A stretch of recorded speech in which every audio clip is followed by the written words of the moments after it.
And you're going to have a lot of opportunities in life where you're going to think to yourself, is it worth it? Is the effort worth it? Is the hours you put in worth it? You're not seeing much progress, but you're putting in pain. But you see people on the internet, they're enjoying their life. It looks like everybody's winning but you. In those moments, you got to remind yourself it's a process. And when you make it to the destination, you won't be happy you made it there. You'll be happy that you went through that process that helped you get there. So if you're in that process right now, which a lot of you are going to be, you got to remember that's the joy. Those are the moments. That's the shit. When you look back at life, you be like, damn, nigga, we were there. So cherish it. Don't despise it, because you won't. There's going to come a time where you won't be in the process no more. And so if you're in that moment right now, you have to recognize you're in that moment and let that give you hope that you will make it, bro. It might not happen this year. It might take 2 or 3 more years. Some people it takes decades, but everybody's process is different. So most important thing is don't compare. Next nigga did it in 2 years. That's okay. It might take you 2 decades. It doesn't mean yours is any less valuable. The comparison, man, is the thief of joy. So just lock in, man. Enjoy that process, and that destination is gonna be so much sweeter. Facts. Big facts. And that's brought to you by The Unnoticed Podcast. Is that Chris?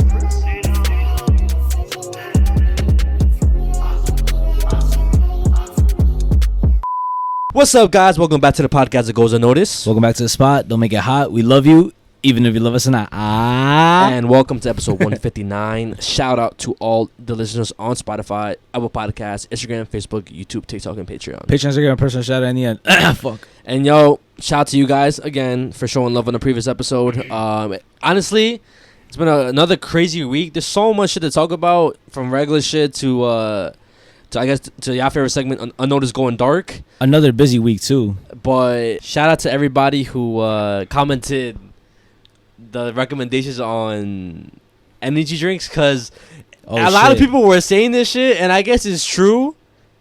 Apparently, I have ADHD, since caffeine has the opposite effect on me. I thought, because one person said that shit before, and then multiple people started saying, yo, my boy, you gotta get checked out for ADHD, because that's usually what it means. Wait, what the fuck? Abby has the same thing. The caffeine doesn't do anything to her. But does it make her tired? It doesn't make her tired. She just doesn't feel the effects of. She's just used to caffeine, bro. She probably no. It's been like that since she first ever tried coffee and shit. Cause me, whenever I had Red Bull when I was young, I didn't sleep the whole fucking night. But Abby, when she first had caffeine, it didn't do anything to her. It doesn't have no effects on her. Oh, nah. I don't know what that means then. Yeah, she's been saying that, because I sometimes she'd be tired. I'm like, yo, drink a coffee. She's like, all right, whatever. But she just drinks coffee for the enjoyment, like the taste of it. But she doesn't drink coffee because it's like a booster. Like, no, it doesn't do anything to her. Oh, yeah, I don't know. We might be cooked. Well, she could just have a high tolerance to, like, caffeine, because she's never tried. Well, no. Nah, because she used to drink Monster and shit like that. I was gonna say, didn't she try like a coffee with multiple espresso shots in it? Yeah, and they did. So I think she's just immune to that shit, bro. Yo, but me, I deadass get sleepy whenever I drink caffeine. So if that's the case, I will probably end up going to the doctors. I'm gonna see what's up. If anything, I probably won't go. But if it's ADHD, it's ADHD. I'm gonna have to deal with it for however long, because I'm not gonna take no drugs to take that away. But I'm kind of dumb for not mentioning it last episode, but one, like, before I used to even drink Celsius or anything like that, something that I used to drink before going to work to give me some energy was just black coffee with honey. That's like, that never gives me a crash. That never makes me feel weird. It's like, I feel like that's the purest you could get to, like, clean energy, if you know what I'm trying to say, bro. Because, yo, coffee doesn't give you a crash. Why does it give you a crash? Because of the sugar?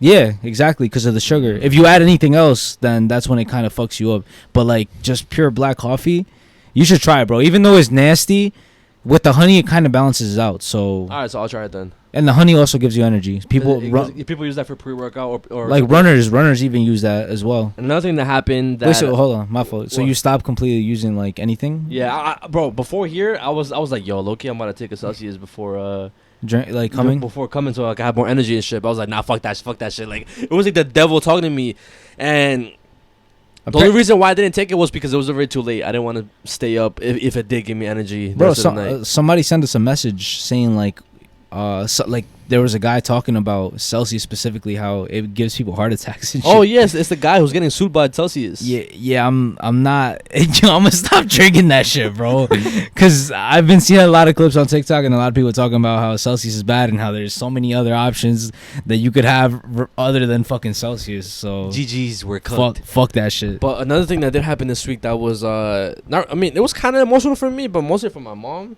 Mm-hmm. My grandma from Mexico finally came here to New York, and my mom, my uncles, some cousins, I guess, because I do have cousins who are undocumented. They haven't seen her in over 20 years, bro. Wow. And it's fucking crazy. When I obviously, like, for me, it hit me because I saw the way my mom reacted to seeing her mom. And it was beautiful. Like, you know how those videos on TikTok you see of parents reuniting with their parents? Yeah, it was exactly like that. So it was a beautiful thing. I enjoyed, like, seeing them happy. Right now she's staying at my house because, like, everybody's taking turns, like, I guess taking care of her or being with her and shit. I actually saw her. They told me. Wait, for real? They told me at a baby shower, right? Yeah. Yeah, and I think... I don't know who introduced who to who, but like all she said was like, "Oh yeah, like I saw your friend at the baby shower." It was your aunt. Was my aunt? Yeah. No. Well, so how basically it all happened. I came kind of late to that baby shower, and it was Abby's dad, and your grandma was sitting next to Abby's dad, mm-hmm. and then it was Abby's grandpa also at that table, and it was your aunt as well. And then I came. And, like, I was all over the place because, obviously, Julia trying to get her situated, trying to get everybody situated. And I was already late, so I didn't have to give them the gift. So I was all over the place. And I eventually sat down at the table. And then your aunt was kind of looking at me. And I kind of, like, was like, wait, I think I know this person, right? But it didn't click in my head. And so she was like, oh, like, you know Georgie's? I was like, huh? And she's like, yeah, George. I'm like, oh, yeah. Of course I know George. Yeah. And I'm like, you're... and she was like, oh, I'm his aunt. Yeah. I'm my sister. Yeah. And I'm like, oh, shit, what the hell? And then that's when she was like, oh, this is his grandma. I'm like, oh, no way. Like, whatever. And then I said hi. And, yeah, it was kind of like a crazy... Yeah. I was going to call you and stuff because I'm like, this is so weird. Like, you were just talking about how... your grandma was coming and like she's there. Like, it's such a crazy coincidence. Yeah, bro. She came last Wednesday, so I guess today technically makes a week.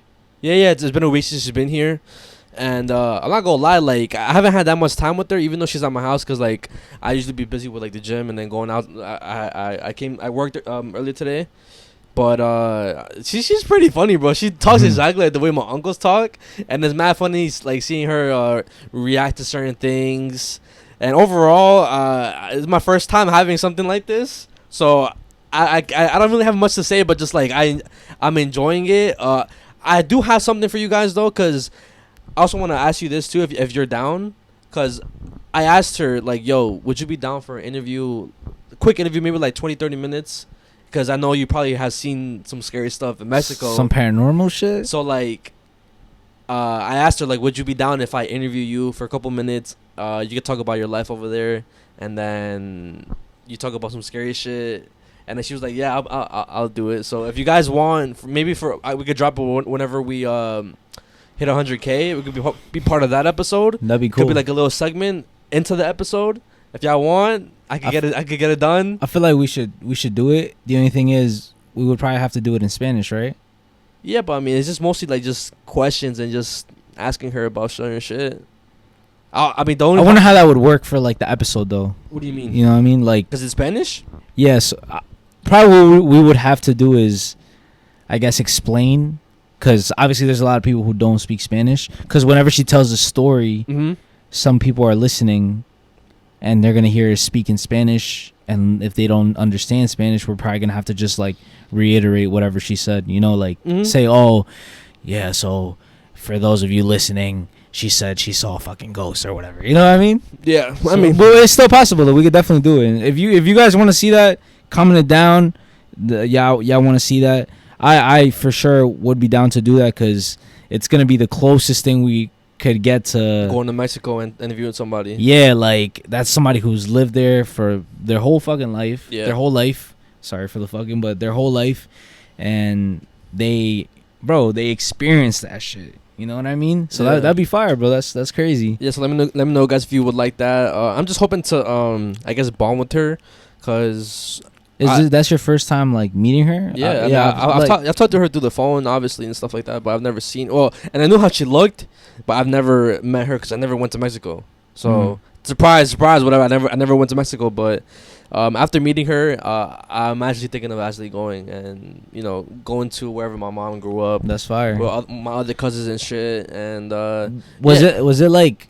Because I know it's different. Like talking to somebody on the phone. Mm-hmm. Was it like? Kind of weird at first, like not weird in a bad way, but like, because you've never seen her in person. You know what I'm trying to say? Was there like that feeling or no, not at all? Like talking to her or just seeing her? Just the whole experience. I don't know. Nah, it was not weird. No, because I feel like the way she talks, she makes you feel comfortable, I guess. I mean, also because I'm kind of used to talking to people, so it wasn't like awkward to approach her and say certain things. Yeah. I feel like I could talk to her regularly. That's good. That's fire. So yeah, bro. I mean, again, just let me know if you guys have any experiences with like grandparents coming for the first time, how you felt for the first time, how your parents felt for the first time. This shit's been crazy, bro. That was probably the best thing that could have ever happened to your mom. Like, yeah, I'm not gonna lie. She's been pretty happy the past fucking week, bro. I mean, just put yourself in her shoes. Like, yeah, bro. Let's say you didn't see your mom in like 19 years. Like, you would be so like hype, bro. Like, yeah. I'm pretty sure she cried, right? She cried like OD. Yeah, she cried. Yeah. Damn, bro. I teared up a little bit, but I would have cried too if I saw my mom doing that. Yeah, and then obviously uncles cried. They teared up, and you never see I never see my uncles like that. So. Again, it was just a whole beautiful thing. I just can't say nothing like, I can't say nothing but good things about the whole thing, bro. So yeah, I love those moments because that's like, those types of moments bring your family mad close. It's like that's extra glue for your family. Like, oh yeah, like now we have like, you kind of forget about any type of little beef, little drama that you guys had. Yeah, and you kind of only focus on that, and it's fire, bro. It kind of like. It's like a breath of fresh air, literally, right there. And also, like, since now she's able to come here, she's gonna be coming here more often. So obviously, everybody else is gonna be able to see her more often. That's so lit, bro. And I was gonna say something else too. I mean, for I'm kind of in a similar situation. Well, Abby is because her grandpa was here. Her grandpa doesn't usually come. It's like maybe 3 times a year. I mean, okay. And he was here for like the past month.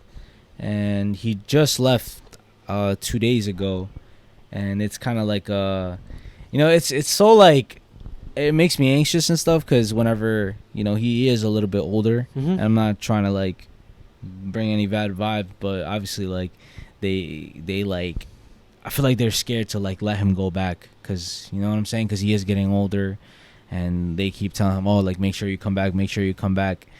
And it just makes me anxious and shit. Like, you know what I mean? Yeah, because you never know. Yeah. It's so crazy. But yeah, he was just here as well, and it's always a good ass vibe. And it's the same shit. Like I was saying, it's like everybody forgets about any bad shit that's going on. Yeah.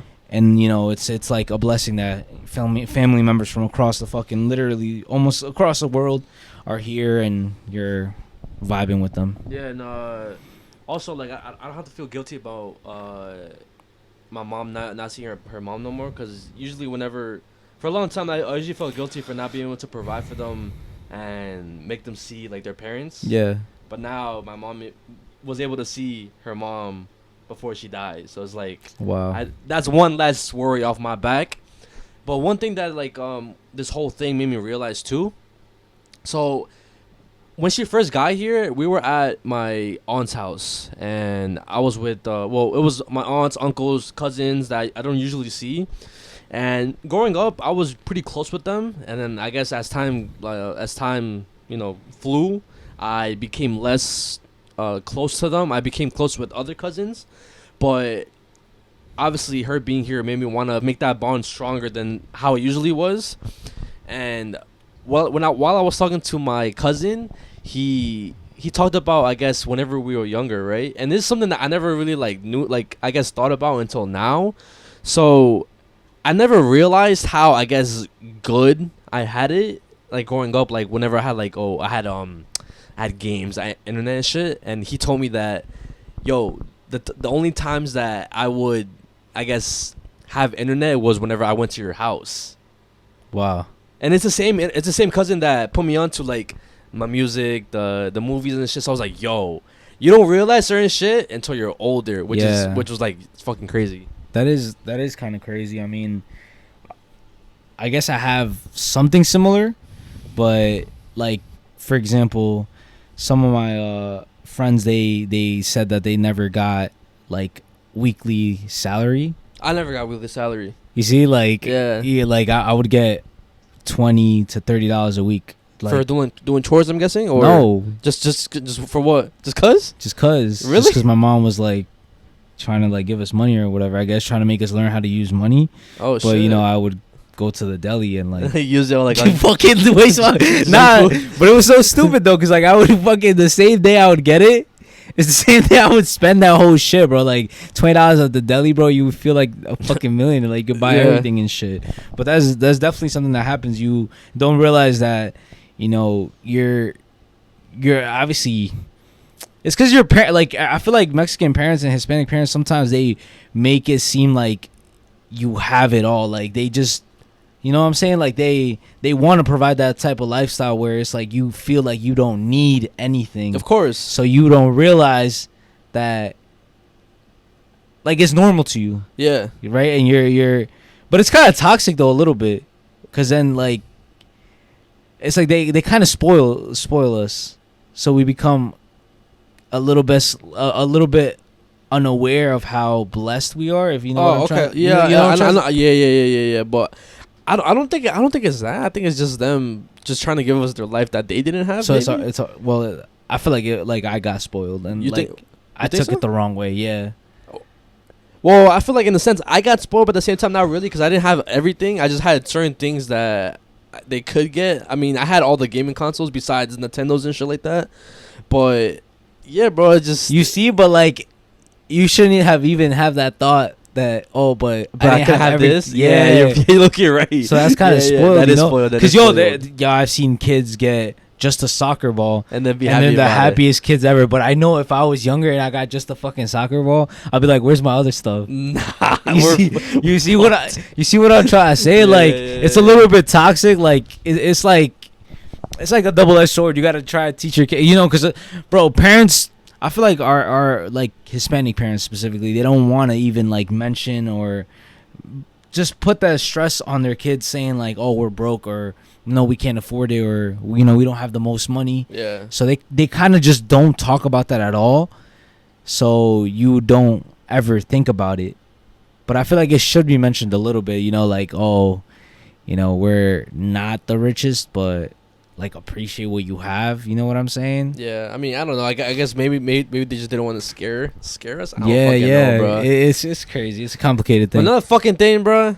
Fuck jury duty. I had jury duty yesterday. What's today? Well, technically 2 days ago. One of the dumbest, worst experiences of my life, bro. I got there at like 10ish, 11ish, or whatever. That shit didn't end till like 7, bro. That ass, just pure waiting, and it was cause like the wait 10 a.m. to 7 p.m. Yes, cause the judge was like running late, and then we had to wait for like paperwork and shit like that. And then what were you doing the whole time? Just sitting there, bro. I took some naps in between the chairs, obviously, cause like there's nothing else that we could do, bro. We were just waiting and shit. And then there was obviously a group that was there that had already. That was already, I guess, in the active jury duty, and then they were called up and they were brought to like the actual courtroom. But we were waiting and shit, and then obviously whenever it was time, we had I get the judge came on the screens and shit, and he was like reading us the rules of like what to expect, why jury duty is important. I don't give a fuck why jury duty is important. Like that's one of the dumbest shits we have to do as citizens, bro. But right. Yeah. Also, I think the trip to Poconos blessed me, bro, because that fucking trial that I was gonna be part of was gonna last 2 weeks, 2.5 weeks. from today until like the rest of the week, the next week, the rest of the week, then the following week, the rest of the week. And I was supposed to attend those shits. But then when he was reading the rules, he was like, obviously we know like it's summertime, maybe people have trips. If this trial falls like into like one of your days that you have a trip or whatever, you could be excused. So I was panicking for a little bit. Then I remembered, wait, I have a trip to Poconos towards the end of the month. Yeah. And I was like, I bet. Hopefully this helps me out, not serve the rest of the trial. And then whenever I got to the front, I was on 1% battery. I was hoping my battery didn't die, but luckily I opened Airbnb. I showed him like, yo, like I won't be able to attend the rest of this trial because I have a trip. It was, you have tickets or something? And I was like, yeah, look, I have the Airbnb app. And I was like, I bet, just take a seat. Just wait till your name is called or whatever. So we had to wait. It was a bunch of other people waiting as well. I waited, and then they gave us a card that we got in the mail, and they signed it. And I was like, all right, so like, do I have to come tomorrow? Like, when do I are we gonna get another notice? They were like, oh no, you're good for the next 6 years. You gotta come back in 6 years. So the trip saved me, bro. So I only served 1 day, and that's it. Wait, hold up. So you were supposed to go every single day? Well, I think it was for this week. It was basically Monday to Thursday. Sometimes Tuesday. What if you had to work? They paid you, because certain jobs they pay you for jury duty. I know Amazon does. Oh, but yeah, bro. Yo, what the hell? Wait, so what the fuck? Wait, hold on. So I'm not like, I'm not familiar with this whole jury duty shit. So what do you do there? Like, jury duty is you're part of a jury at a trial, and obviously the jury, they get to vote guilty or not. Wait, so you had to do that, or I didn't have to do anything? No, because we were waiting in the waiting room, like the attendance room or whatever, for mad long until the judge told us why we were waiting for that long. So the thing didn't even happen. No, maybe it did, but because there was another group that left before the people who got called up for the card, so maybe those people did. But the group that stayed with me didn't. Like the people with the excuses. Oh, okay. So okay. Yeah, so it makes sense, because then it wouldn't make sense for you to even hear anything about the case. Exactly. You weren't gonna be part of like it at all. You know what I mean? Exactly. So that saved me, bro. But it's like good, but at the same time, you wasted your whole fucking day just fucking sitting there. I know. Then I had to go to work after that shit, bro. That shit got me tight. Yo, what? Wait, so you were just like on your phone and shit, just chilling? Barely, because it was on one. It was dying. Yo, I would have fucking hated that. Honestly, I would have contemplated just fucking walking out, bro. Nah, bro. I think that's illegal, right? It is. Because we're legally supposed to attend jury duty. Yo. You never got that shit in the mail? Got lost in the mail, man. I don't know. Oh my gosh, bro. Got lost in the mail. Nah, a funny story, bro. I'm not gonna say who is this. I'm gonna just say it's a coworker from work or whatever. Okay. I'm not gonna say who it is. Yeah. But there was a story that this person told me that they served jury duty. I don't know how many trials there was. I think I told you this shit before. They served, I don't know how many days it was, but they were tight because it was mad early and it was ruining their week. So they were assigned to this case where a guy there was a guy who got caught stealing. So his case was for theft. Oh my gosh, I think you did tell me this shit. And this person was tight at the fact that they were serving jury duty at all, so they didn't give a fuck if he was guilty or not guilty. They told me, yo, nah, that whenever like they asked the jury, do you guys think he's guilty or not guilty, he said guilty just because he was tight at being at jury duty and because he looked like he did the crime. And from whatever like video surveillance footage that they showed, it shows his face clear in the video. So yeah, he's guilty. I don't know why this is even a thing. Yo, what the fuck? So so what the fuck, bro? What if you're... Yo, this is why low-key the justice system is a little bit fucked up. Cause of little shit like that. Now imagine the whole jury was having a fucking bad day. Alright, you're automatically fucked now because Bob had a fucking bad day and shit. His wife just fucking divorced him. Like, I'm fucking guilty now. Like, what? Yeah, nah, bro. but I'm pretty sure there's a whole process. The jury decides, and then also like the judge and But I'm pretty sure it's a whole process. of course, it's the whole process. But I mean, if the jury is saying everybody guilty, but like the judge, well, I don't know, because what if the judge thinks he's not guilty, but the whole jury says he's guilty? That's what I'm At that saying. point, what was more authority? Innocent until proven guilty. Fuck out of here. That's what I would have said straight up in the courtroom. I'm innocent until I'm proven guilty. Fuck out of here. Yo, what? Yo, do you think you would ever like be in court? Wait, you were in court, right? Technically, yes. Technically, no, because it was in the waiting room type shit. But you didn't like, cause it was because of the like your license and shit, right? Wait, what? No, you didn't go to court because of that. It was some bum ass like DMV court, some little ass court with obviously with a judge, but I thought it was gonna be like the fucking movies, like a big ass court. No, it was like it was in a room like this with that back room being a court person, and like there was like foldable chairs as as us or whatever. Yeah, bro. I never went to court. Bro, was free George, bro. Free George. Nah, one thing that I don't like, I feel like it would happen though, is like us needing to be bailed out or some shit. Probably. I feel like it just. I feel like it's gonna happen one day, you know, for some stupid ass shit. It's shooting a riot. Like it's gonna be the most dumbest shit ever, and I know we're gonna be like the next episode we're gonna talk about it. Like, yo, like this reason we got into a fire or some shit, or like whatever. Mugshot gone viral. Like it would be so stupid, bro. I'm surprised that hasn't happened to me, honestly. Bro, good. I don't surprised.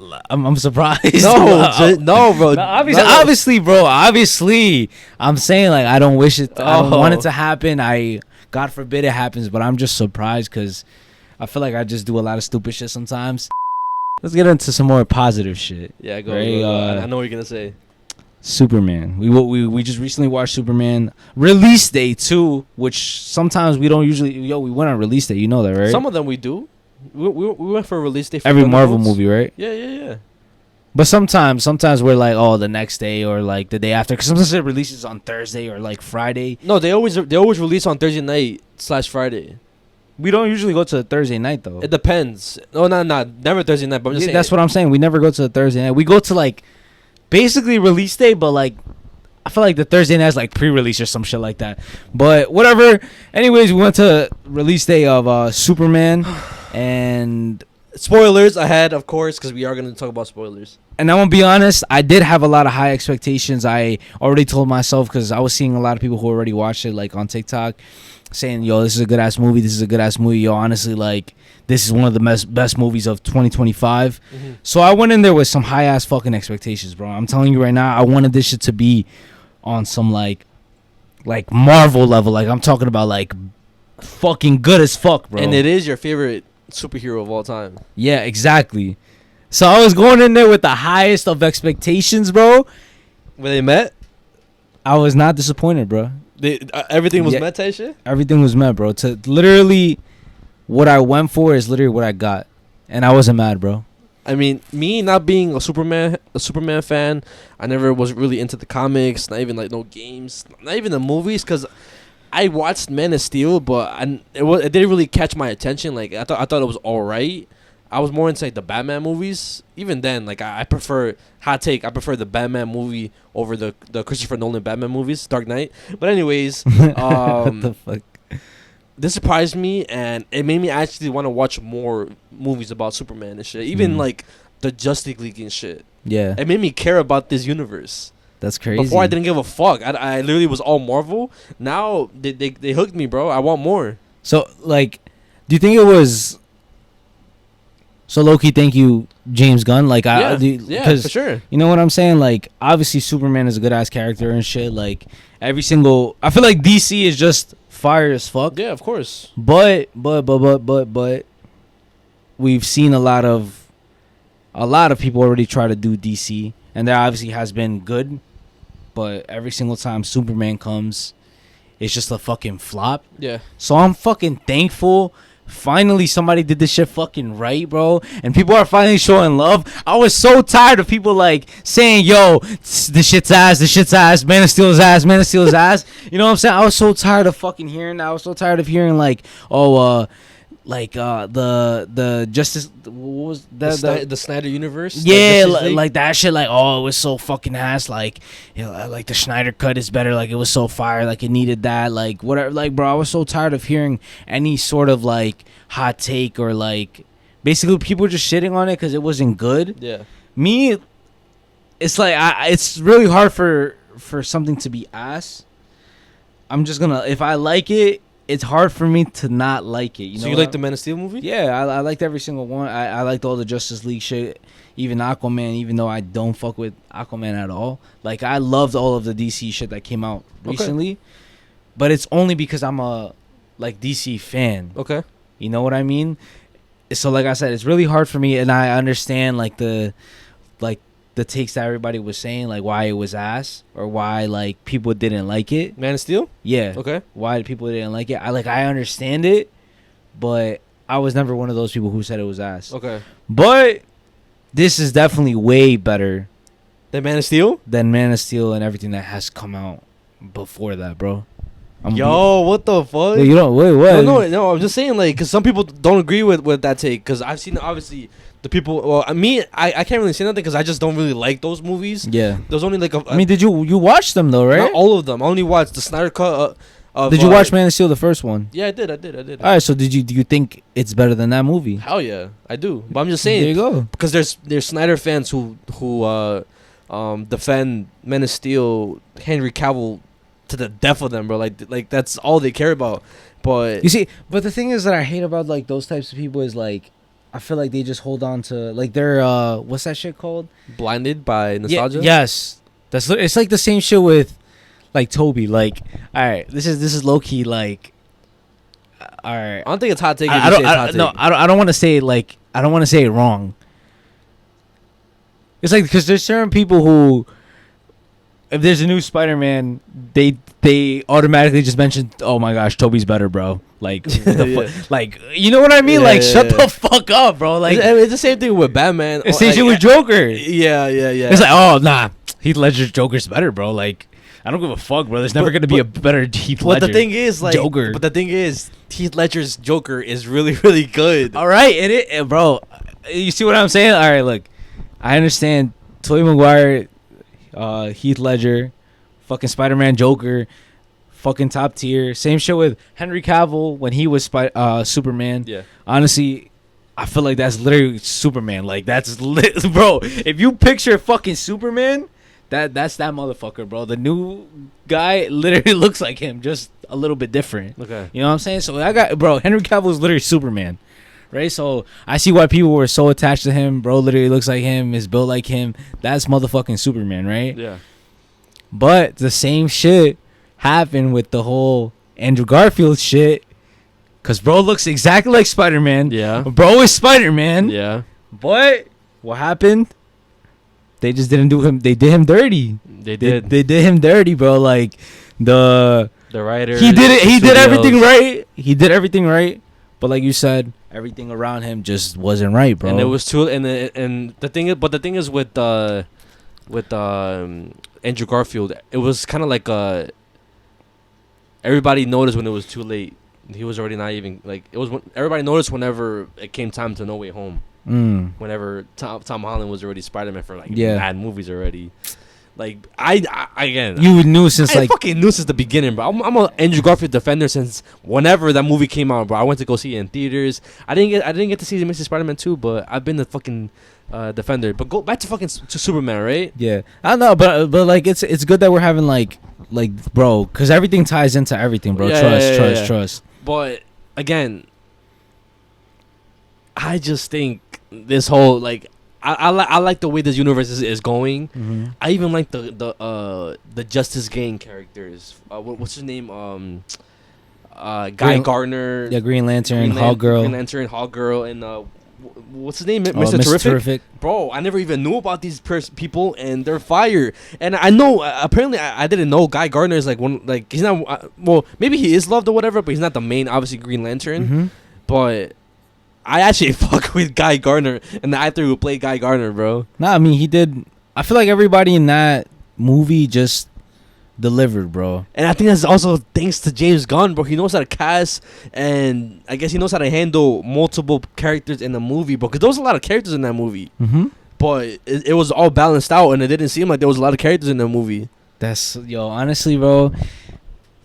That I teared up, guys. What part? I feel like a lot of the movie, bro. A lot of the movie, bro. Because I feel like for a minute, I feel like people forgot how lit Superman actually is, bro. People forgot how lit Superman actually is, and I'm gonna stand on this till I fucking die. I don't give a fuck. I know we have different opinions and shit, and that's okay.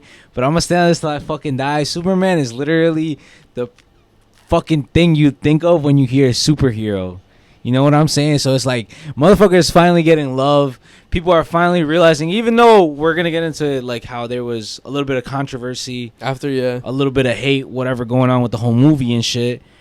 But for the most part, people who are just strictly movie lovers, comic book lovers, whatever, just fans of the whole shit, it's getting fucking nothing but love. People are finally seeing the true side of Superman, and it's fucking amazing, bro. I teared up when, like, the specific scenes where he was, like, coming out and, like, the sun was, like, just shining on him and shit. Yeah. And it's, like, you feel, like, the hope, bro. You feel it, bro. And that's literally what Superman is, bro. It's literally like you think everything is gonna be okay because motherfucking Superman is right there, bro. Yeah.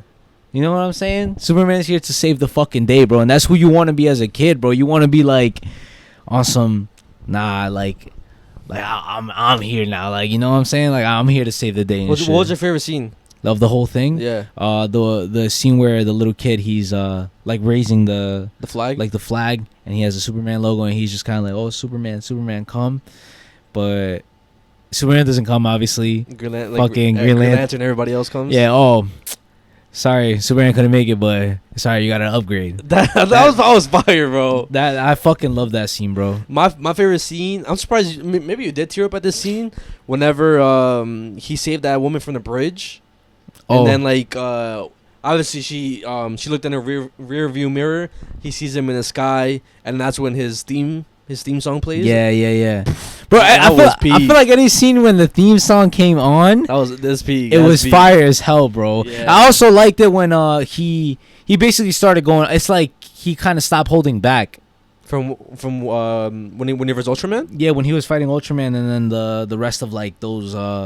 His goons. Whenever like he was like he did the twist and then he did his fucking eye beam or whatever. Yeah, that shit was making me like tear up and shit. That shit was fire too. Cause honestly, bro, like I said, bro, I feel like people forgot how cool like Superman is. You know, everybody says, oh, he's played out, he's a boring ass character. Oh, what is he? Just invincible and like that's it. Like, bro, there's nothing special about him. He's just a bland character. But I feel like he's not like it's not just the fact that he's so powerful and shit. You know what I'm saying? Like, it's the character, bro. It's like he's literally the fucking symbol of hope, bro. That's literally what he is, and that's what makes him so fucking fire as a character, bro. You know what I'm saying? So, fucking amazing, bro. Thank you for finally having a good Superman movie, bro. And I'm happy that everybody's showing love, even like people like him who don't even like give a fuck about DC. Well. I don't at all. You know what I'm saying? And like, you know what I'm saying? High expectations because you fucking love Marvel, Spider-Man. You love that's pretty high expectations and shit. And it met your expectations, and a lot of people, it blew their fucking expectations. You know what I'm saying? I mean, I was hoping the movie did good, bro. Because obviously, like I said, I watched other DC movies, but it looked good, and I wanted people to like this movie. What would you rate it like out of 10? Oh, I told you. 7 out of 10. 7. Nah. Bro's rage baiting. Nah. Like honestly, like 8.5, 9 out of 10. But like I would deadass rewatch this movie over and over and over. That's what I'm like. You know what I'm saying? I feel like there's no such thing as a perfect movie. That's why I don't ever rate a movie a 10 out of 10. Yeah. But I would give it a 9 out of 10. That's fire, bro. You know what I'm saying? That's still fire. It's literally, bro. Bro. I have no words. I've just seen a lot of clips about it, and every time I see a clip about it, it gets me emotional, bro. Like that's A1. You know what I'm talking about? What the fuck is Did- that? Did you say that? Isn't that what Lex Luthor says at the end? Is it A1? Oh my god! Is it A1? Yes, Yo, I'm not. That's another character. I didn't know shit about Lex Luthor. I mean, obviously I know now. I know he's. Wait, hold on. So you don't know anything about DC? Nah. That's why. Bro, nothing. Not really, bro. I mean, obviously I know like the basic shit. Like I know, Like the Justice League. the Justice League. I know, like I don't know who's Villains? okay. I don't know which hero has the villain like a Joker, like a Joker to Batman, Batman to Joker. Now I know Lex Luthor is Superman's Joker. Yeah. I know the Flash's Joker is the Reverse Flash, but I don't know anything else after that. That's literally all I know. Green Lantern is like Sinestro, like I the don't other. know, I don't know who the fuck that is. Like it's the same shit as Marvel, bro. Marvel has so much shit that we like, even like we consider ourselves Marvel fans, Yeah. but they have mad fucking lore that we don't even. Th- You know, they have so much fucking lore. I feel like I'm low key a little bit educated, not too much, because I've seen so many like people like read comics Talk about it on YouTube and shit. So I kind of know like whenever there's a character mentioned again like Mephisto, some people don't know who the fuck that is, but that's Marvel's devil, Mm-hmm. and no one will know that shit. But again, bro, I fuck with Lex Luthor in this movie. I don't know shit about him. I don't know if like they got him like his character to a T, but he did a good job.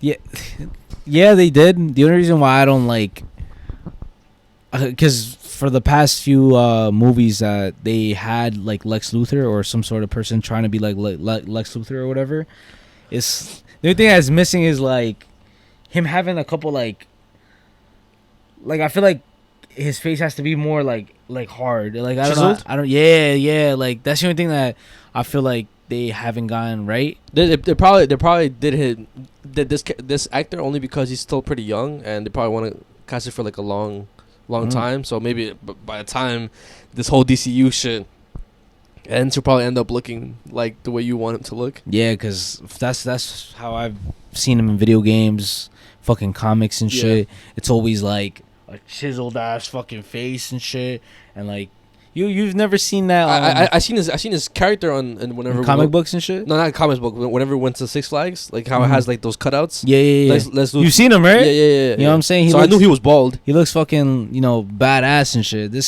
He looks like I'm not gonna. I still fuck with him. I still fuck the way he looks. I don't give a fuck. he looks like a pussy and shit. You know what I mean? But I love this movie and shit. I'm excited to see what's more to come. Cause What? what were you gonna say? Nah, I was say, what do you think about the haters?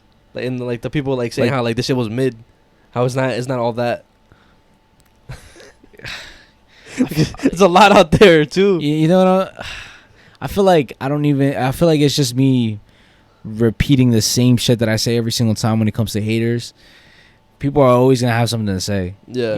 They always wanna nitpick every little thing because, like I said, there's no such thing as a perfect movie out there. Maybe there is, because I know there is a perfect movie. There's a lot of perfect movies out there, but people want to just like only focus on that. You see, it's a 9 out of 10. They only want to focus on that 1 out of 10 out of the 9 that is like fucking amazing movie. 9 out of 10. They only want to focus on that 1 out of 10, and they nitpick every single shit, trying to make it seem like, oh, this is a fucking, oh, why the fuck is this movie so fucking woke? Like, well, we don't need another fucking woke movie and shit. And it's like, it's not even about being woke. Mhm. Like, it's not woke, bro. It's just a fucking comic book movie, bro. It's just Superman, bro. That's literally all it is. And if you feel like it's woke, maybe you should just stop looking at it that way. Like, just enjoy the fucking movie, bro. Like, you know what I'm saying? Like, I don't know all the hate that it received. I just know the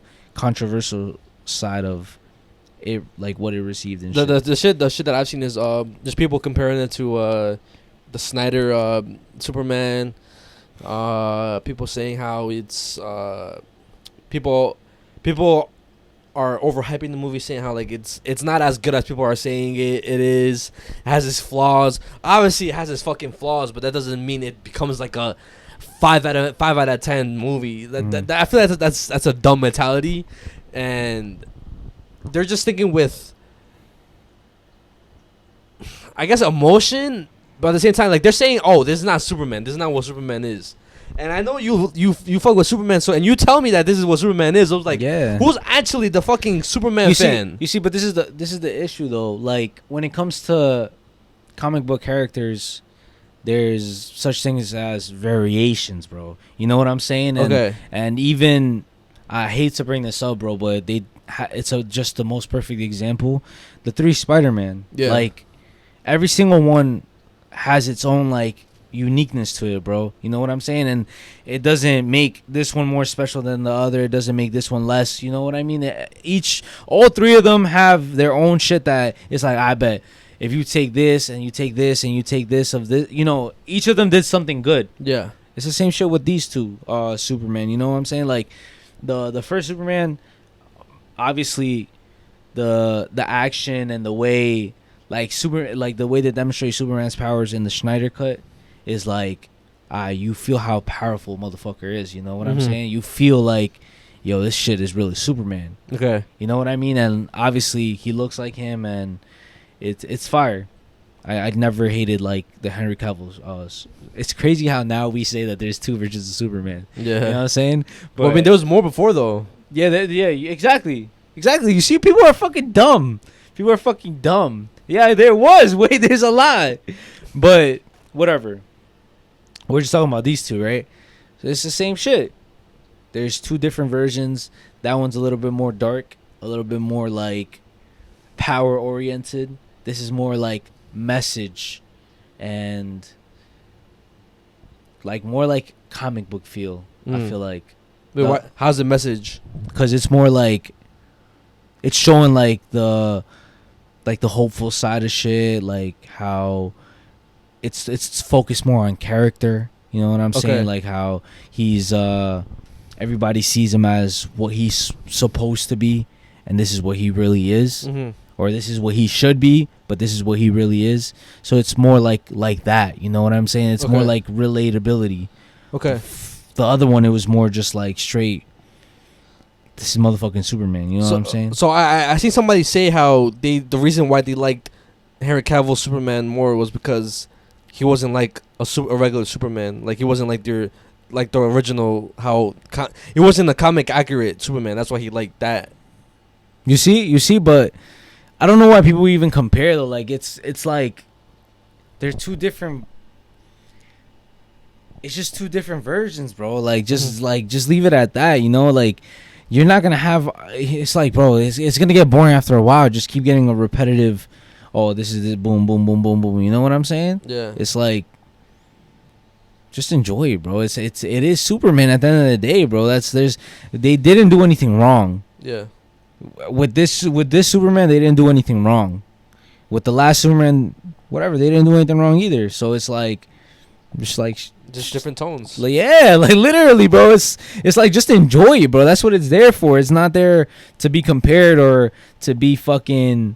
Oh nah, fuck yeah, I'm not watching this, bro. I prefer the other one better. Like, the fuck, who cares? It's never gonna end, bro. It's never gonna end. Watch, there's people gonna be talking shit about Fantastic Four. I was gonna say the same thing. There's people gonna be talking shit about Fantastic Four. There's people gonna be talking shit about the Secret Wars. There's people gonna be talking shit about the Doom movie. Like, so much people are gonna talk shit about, bro. There was literally people talking shit about 28 weeks later, bro. Like, there's probably people talking shit about Jurassic Park, bro. Like, you know what I'm saying? Yeah. Like, and bro, it's like, it's not movies to try to impress anybody. It's just, bro, it's movies, bro. Like, just enjoy it, bro. But you did say if a movie's ass, it's ass, bro. If it's ass, you can't enjoy it. All right, but oh my gosh. You even said it yourself, yeah, bro. Yeah, but like, I feel like it's very hard for a movie to be ass though. Like, nah, it's really hard, bro. It's really hard, bro. So how the fuck is Zilla an ass movie? All right, that's low key me rage baiting, bro. Oh, I was about only because I just don't like how he looks. Oh my god! All right, that's just me being like, that's ignorant. Okay, that's literally the perfect example of all, like, I'm a Schneider fan and shit. Yeah. Not wanting to let go of how Superman looks. I don't want to let go of how Godzilla looks. It's just a different version. I hate bro. that movie, bro. I'll never watch that movie, bro. It's just a different version. That movie's bro. so ass to me, bro. But anyways, bring me Green Lantern and the rest of the Green Lanterns. I want to watch more of that shit.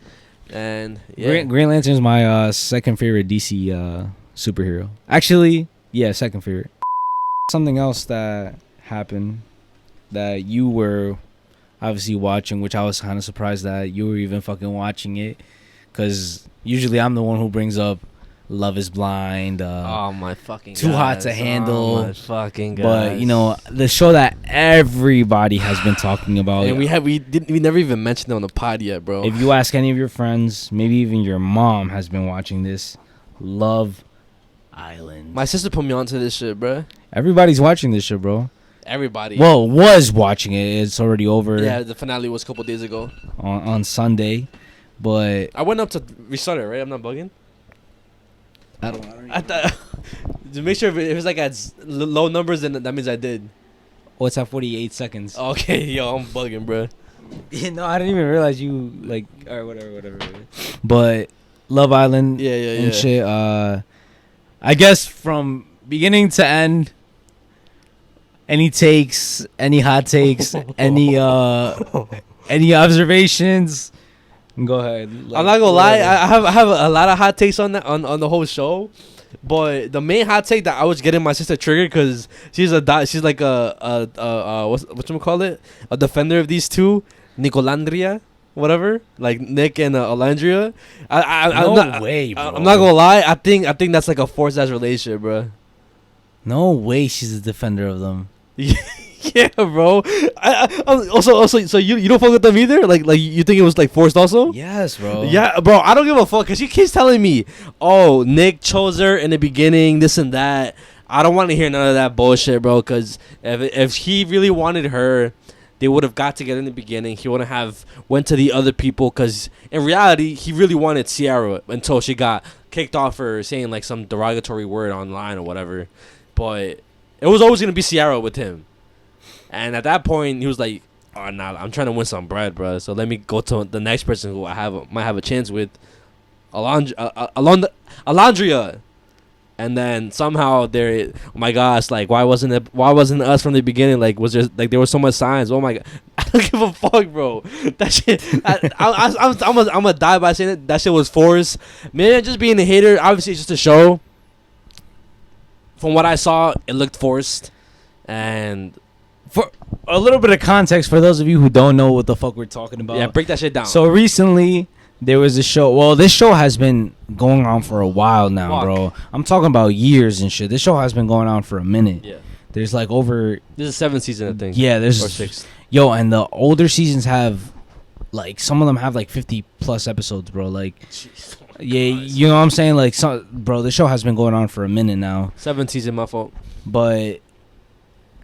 whatever. So they recently came out with another season 7, like you said, Love Island. Everybody was spamming the fuck out of it. I think TikTok is literally revolutionary, bro, to everything. Yeah. As soon as it goes viral on TikTok, It's everywhere. boom, everybody fucks with it now. You know what I'm saying? That's exactly what happened. People started talking about it on TikTok. Everybody started watching it. So whatever. Love Island, basically a show where I think it's like 10 people or 12 people, something like that. 6 girls, 6 guys. That's how it starts. And then basically you either pick a girl. Like Mm-hmm. I think it's the guys pick or the girls pick. I think the girls pick. I would say I think the girls pick. The girls basically pick a guy they want to couple up with. If they find somebody attractive, I bet that we're gonna try this connection out. But basically, whatever, the strongest couple throughout the whole show, They end up winning a prize money. they win $100,000. But throughout the whole show, which is like a span of like, I guess a good 7 weeks, 6 weeks, something like that. Mm-hmm. There's people thrown into the picture, like new people, new bombshells as they call them, new like hotter people and shit to test the connections to see if they're even real. Yeah. And there's a lot of like crazy shit that happened from the beginning to end, and that's like one of them and shit. And again, I've never watched the other Love Island before. Have you? I watched like the first season. Okay, so is the first season exactly like this? How people aren't loyal to each other, like they're exploring? Yeah. Okay. So never mind. So if that's been a thing, then because I had a take saying how like. But I think I agree with the take you're gonna say. Just say the take and then like Okay, how. Because I thought it was just this season, but apparently it's the rest of the seasons or whatever. It's the whole point of Love Island. But I just think that show in general, maybe this season brought it to light more because of TikTok. Is the perfect example of how social media and like relationships are. You have all these options, the illusions of options. So you're not loyal to a person. You're always exploring somebody, so you don't want to be loyal to that person because what if somebody new comes and maybe they're prettier, and then your connection is stronger than than the person you met here. So let me just not be loyal. Let me just fuck around, and then we'll see what happens or whatever. You see, but that's not even like a hot take or like something wrong to say, because there's people who just say that they have a connection with somebody just to be safe. Because it is a money game at the end of the day, right? Exactly. So like for those of you who don't know, like in certain like parts of the show, basically if you didn't have somebody like a connection or a couple, you could be kicked out. You get kicked off the fucking show. Oh, you lose your chance to win the 100,000. So I feel like sometimes people were literally faking just to stay on the fucking show, either to get more TV time. Yeah. Which is, I think, a lot. That's one of my like takes that I really strongly believe, bro, is that they should not have content creators, influencers, people who want clout on the show, bro. Yeah, because it makes it less entertaining, bro. I don't know. Who knows? No, it makes it less genuine, bro. Oh yeah, okay. Because these motherfuckers could just say, I could be playing ball like overseas, or I could be like Chris, or I could be fucking making TikToks, whatever the fuck they were doing and shit. Yeah. But in reality, bro, you're getting clout off of this, bro. You're getting clout. You're getting money. You're getting attention, bro. You're telling me that you don't fucking want that? Like you're just saying stupid shit at this point, bro. You're literally on national TV. Everybody's talking about you guys. You're literally the most watched show during this fucking time, bro. You're telling me you're not gonna get some sort of benefit off of this, bro? People who don't say they're going on that shit for like, not monetary or like clout, like you guys are fucking dumb, bro. Yeah. You know what I'm saying? Shows like Love Is Blind, they choose normal people who don't have fucking followers, people who don't like they don't want clout. So what if they make an Instagram after or no? If they get clout after, then it's whatever. But they didn't really get on the show for clout. Okay. But some of the people on this show, I feel like they really just got on there for clout, bro. Perfect example, Ace. Ace, Zach K with a K. Like a lot of those people just got on there for clout, bro. Yeah. They was not like really trying to find love, bro. Which honestly, bro, I don't know if it's just me, but I really like the shows where people are really trying to like find love, because it becomes like more real drama, bro. You're right. Like the drama is real, bro, to the point where people are getting hurt, people are getting heartbroken, and I don't know if I'm fucking fucked up for wanting to see that, because I like seeing like arguments and shit, and like fucking people being toxic. You know what I told my sister? Wait, what? I was like, yo, if obviously I don't think I'm that attracted to get onto Love Island, because those people are then generally like models and shit. But if I were to go on Love Island, I was saying like, yo, I'm not gonna lie, I will rain havoc in that show, bro. I'll cause so much drama. Like I was saying like this little, I was saying like I would choose a girl, right? Like I'll make her fall in love with me, this and that, and then I'll make everybody hate me. I'll make her fall in love with me and shit, and then we make it far. And then, or not even far, maybe towards the middle of the show, and then we both have a strong connection and shit, and then it's time to recouple or whatever, and then I'd be like, okay, I choose this person instead of that person, and everybody's like, and then everybody's be like, what the fuck was the point of doing this shit just to pick her? Oh shit! I mean, that ass, bro. What the fuck, and then at the end, whenever they pick the money, you have the option to either like take the money or split it. I'm taking that money, bro. But at the end, I'd just be like, I just did it for the views and shit, for like the drama on TV. In reality, I'm gonna split it with you, but I'm gonna make everybody hate me, bro. Is that fucking bad? Wait, why the fuck would you even do that, bro? I just thought it was funny, bro. I don't know if I would really do it, but it's something I was thinking like, yo, I wonder if somebody would have this mindset and do that shit to somebody. Bro, I'm pretty sure people had that mindset like, oh, like I'm no, yo, I seen this thing that, well, I'm pretty sure they signed an NDA or whatever. Okay. But how, like, certain people in the show were told to do stuff, bro. I wouldn't be surprised. I mean, Like, it's a show. They need drama. Yo, that's, bro, guys, I'm not gonna lie, bro. I feel like there's something off about shows like that, bro. Yeah. I'm not gonna lie, bro. Like, think about it, yo. It's these people are put in like a box, and like we're just watching them like a fucking experiment, bro. Like a science experiment. I mean, it gives me entertaining. That's fucking. Think about it, bro. Like that's literally what it is. Why? They're getting clout. They're getting money at the end of the day. Who gives a fuck? Yo, but like be like that ass though. Think about it though. You know, I mean, I understand. Like we don't give a fuck about them, but like that's kind of crazy, right? I mean, it's crazy that we made that entertaining. Yeah, I don't know.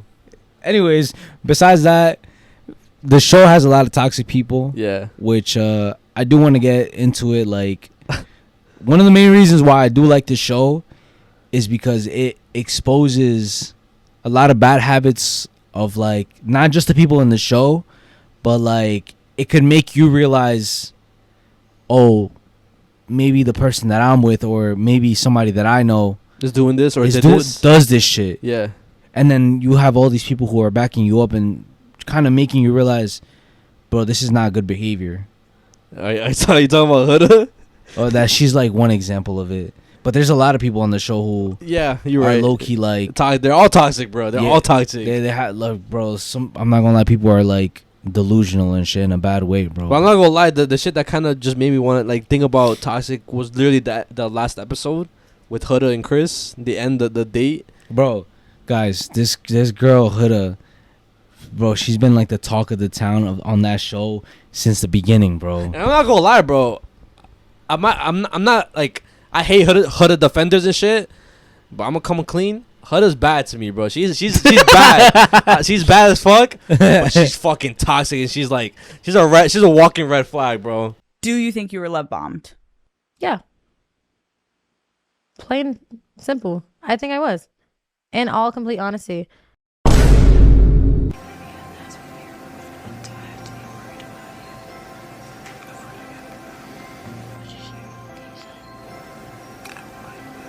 I want Jeremiah to act right. I feel like he has been acting right, though. He has been. No? He's not doing enough. I'm like, do you even like me? I know. You're doing great. I hate when you say that. I just don't like when you say you're doing great. Why? Seems like you're like talking to like a kid or like a dog. Since the beginning of the show, there was like a lot of problems with this girl, and it all started because there was this guy on the show as well. He got eliminated pretty fast, but it was Jeremiah, and people automatically realized how much of a red flag she was. Yeah. Because for the simple fact that they were having conversations and she would basically twist the words of what he said to make it seem better. So she was already living in like some sort of fucking delusion in her head. They literally talked about our life after like the villa and shit, and saying like, oh, if it could possibly work. And he was like, we'll try to figure it out. I mean, yeah, we don't know. And then she was over here like, oh yeah, like he wants to move in with me, like he wants to, like take this out of the villa, like we're already talking about this. I can't believe it. I see us living together in the future.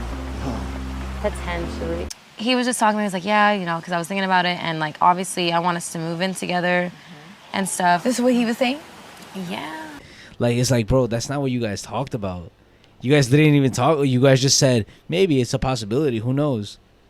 It's not. It was never like, yeah, like I want to move in with you. Like we should move in together after the villa. Like after this, bro. And then whenever like something bad was said to her, that wasn't even that bad, she would twist it again and be a victim, victimize herself. Yeah, like there was a lot of weird instances where she was always like, basically just like fucking making something out of nothing, bro. Yeah. Like, yo, there was a situation where this guy didn't make a pancake correctly. Oh my gosh, yo, yes, bro. Yes, you got triggered, bro. This guy didn't make a pancake correctly, yo. And bro, sometimes you fuck up whatever. Making pancakes aren't that complicated to make, all right? But motherfuckers can make mistakes, right? Yeah. And then she basically spazzed and like started going off and stuff, and she also started wilding, calling him a bitch, like you fucking pussy, like this and that, like bro, acting like that's okay. And then she wanted him to apologize to her after she just fucking wilded out, bro. Called him mad names, humiliated him in front of everybody, bro. And I'm pretty sure after those instances, he was already clocked out that whole like relationship or whatever. He knew he didn't want her, bro. You see, and like she was just very weird and stuff, and like she's very controlling. Like whenever the person doesn't do, you know what I'm saying? That's literally manipulation, bro. If you're in a relationship with somebody and like the other person doesn't do exactly what you want them to do, you like don't want them anymore because then they're not like they're not obeying you as yeah, like that's fucking weird, bro. Like that's some like psychological shit, bro. Like, and that's literally what happened with her last relationship. Because in the beginning, with the first guy, Jeremiah, low key, she was able to control him a little bit. That's why she like fucked with him. But then like he stopped basically like listening to her, and he kind of got tired of her. So boom, it kind of everything fucked up, right? And then that happened at the end with her Chris. final relationship, her Chris relationship. She, at first it was cool, but then when she started to realize that he wasn't folding to whatever she wanted, she all of a sudden didn't fuck with him. Like, nah, I'm not gonna lie. The ending, whenever he was telling her how he felt, and then she was like, "Yo," whenever the way she was reacting, the whole like this, and not listening to him, that shit was getting me triggered, bro. I'm like, bro. He's literally women, they want a man who communicates in the respectful way. He tells you how he feels, and then whenever he tells you how he feels, you get defensive and you think he doesn't want you, or you think what he's saying is bad. And then when she said we should just stay friends, she started crying, and then he came back. Yo, let's walk back. You're not gonna carry me? Why do I have to carry you? You broke up with me, bro. That's also manipulative shit, bro. Cause she wants him to like beg. Yes, bro. And he didn't. He was like, "I'm not gonna carry you." And I saw a bunch of people on TikTok cheering him on and saying how like, yeah, bro, started on business as he should, bro. Cause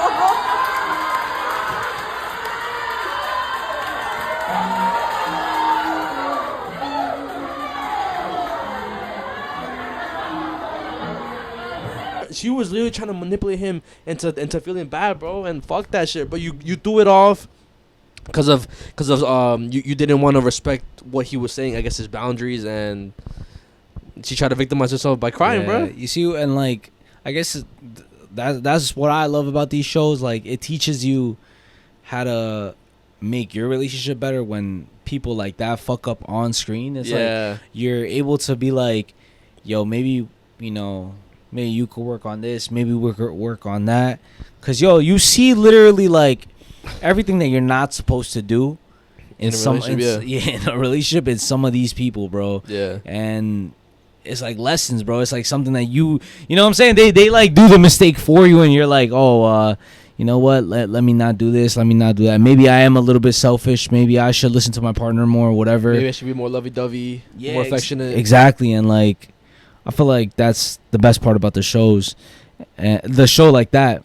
But another thing that like got me tight and shit was how basically it was like favoritism at the end of the day, bro. Like it was like a free for all in there, but if you didn't have alliances, you were cooked. Yeah, like Jeremiah.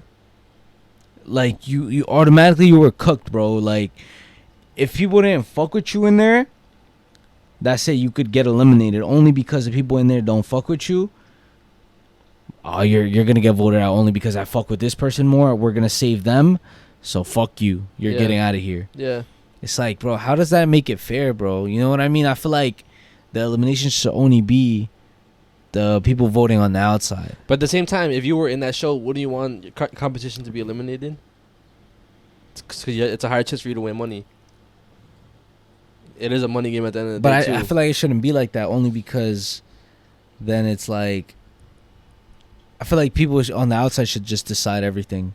Oh yeah, okay, I agree with that. Like you basically don't agree with Islanders voting people off. Yeah. Okay, I agree with that too. Yeah, they should change that. Like, Yeah. only the outside gets to basically control whatever goes on the inside, because the inside people are just gonna be fake. Yeah, of course. And they're gonna cheat the system, bro, which is literally what happened in a lot of the situations. But Yo, if I see any hooded defenders in the comments, I'm gonna get triggered. I still have love for you, but yo, I'm not gonna lie.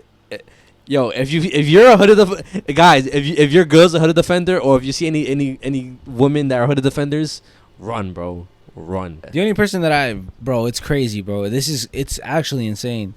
But I've fucked with Amaya. I fuck with Maya too since the beginning, bro. And like a lot of people like we're hating on her in the beginning, right? bro, which is like, yo, insane work, bro, crazy work. I remember Abby, we were talking about it, and she was saying how like she's hated and stuff, because I wasn't like really looking at like clips. Yeah, I was just watching the show, and she was telling me that Amaya was being hated on. I was kind of confused as to why, and from the beginning I was just like, yo, it's kind of weird how she's getting hated on. I don't understand. but like the outside or by the inside? By the outside, but also the inside. So I was kind of like, yo, people are just fucking weird, bro. I feel like people like her, basically her whole situation was that, she was just being herself. Genuine. Yeah, exactly. She was being a genuine person, like just being herself, not being fake, not putting up a front or act for the cameras or the people in there. She was just being her authentic self, and people were bashing her for it, saying that she's doing too much, she's too sensitive, she's too this, bro. But like, bro, like how she said, if you don't fuck with her, then you don't fuck with her. That's that simple. You know what I'm saying? You don't have to criticize her or like try to tell her how to navigate her own fucking life. You know what I'm saying? Like at the end of the day, she is who she is, and that's fine, bro. And I fucked with her from the like literally the beginning, bro. Cause I saw that, bro. I saw how like, she was just trying to be normal, bro. Like she was just being like a normal person, not trying to be cool like all the other people on the show. So yo, people on the show try to make it seem like they don't give a fuck about what the public says and shit, or being liked. A couple people on the show said that shit. Yo, yeah, I know damn well, bro. I know damn well every single one of them cared about what the fuck people were saying, bro. Yeah. I know damn well, bro. There's no fucking way, you know what I mean? And the only thing that I did agree on, or like I feel like it came across the wrong way, was when at one point she was put like on, you see when they were put on the podium or whatever, Yeah. and people got to like say shit about them, like the people in the villa and the like on the island. Yeah. Did you see that? Or Whenever they were reading the cards? Yeah. The envelopes? Yeah. So when it came to that girl Amaya, guys, so she would cry a lot, bro. Mm-hmm. And sometimes even I noticed it would be for like low-key the smallest things. And people basically in the villa called her out for that, saying that, oh, she does too much, or she cries too much, or she's just oversensitive. And I feel like she took it as like, oh, like if you don't like how I am, then just leave me the fuck alone. But I feel like it could have been set up differently, so she would have received it a little bit better. I feel like what they really meant, because they could have said it way better, is that don't waste your energy on people who don't care about you.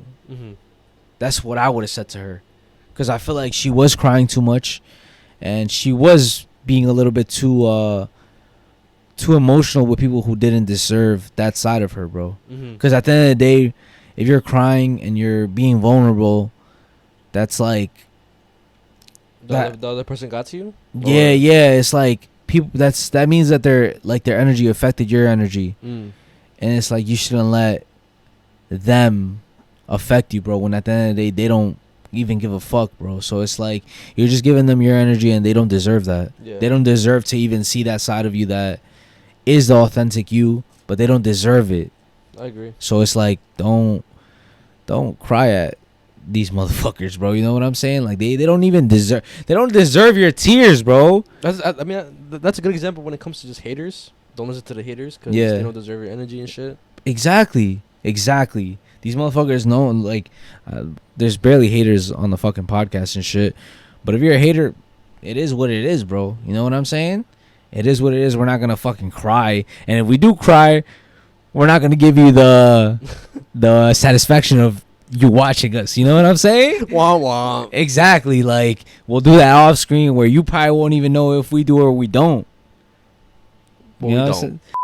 The last thing I want to end off the podcast with, so it's soccer, football, whatever. We can get This is turning into a Pokemon soccer podcast. You saw that Wah, clip? wah, Have you wah, guys seen that wah. clip? Yeah, I mean, the comment? Yeah, I saw it. But Shout out to you for commenting. I did talk about Real Madrid last podcast, and it was literally like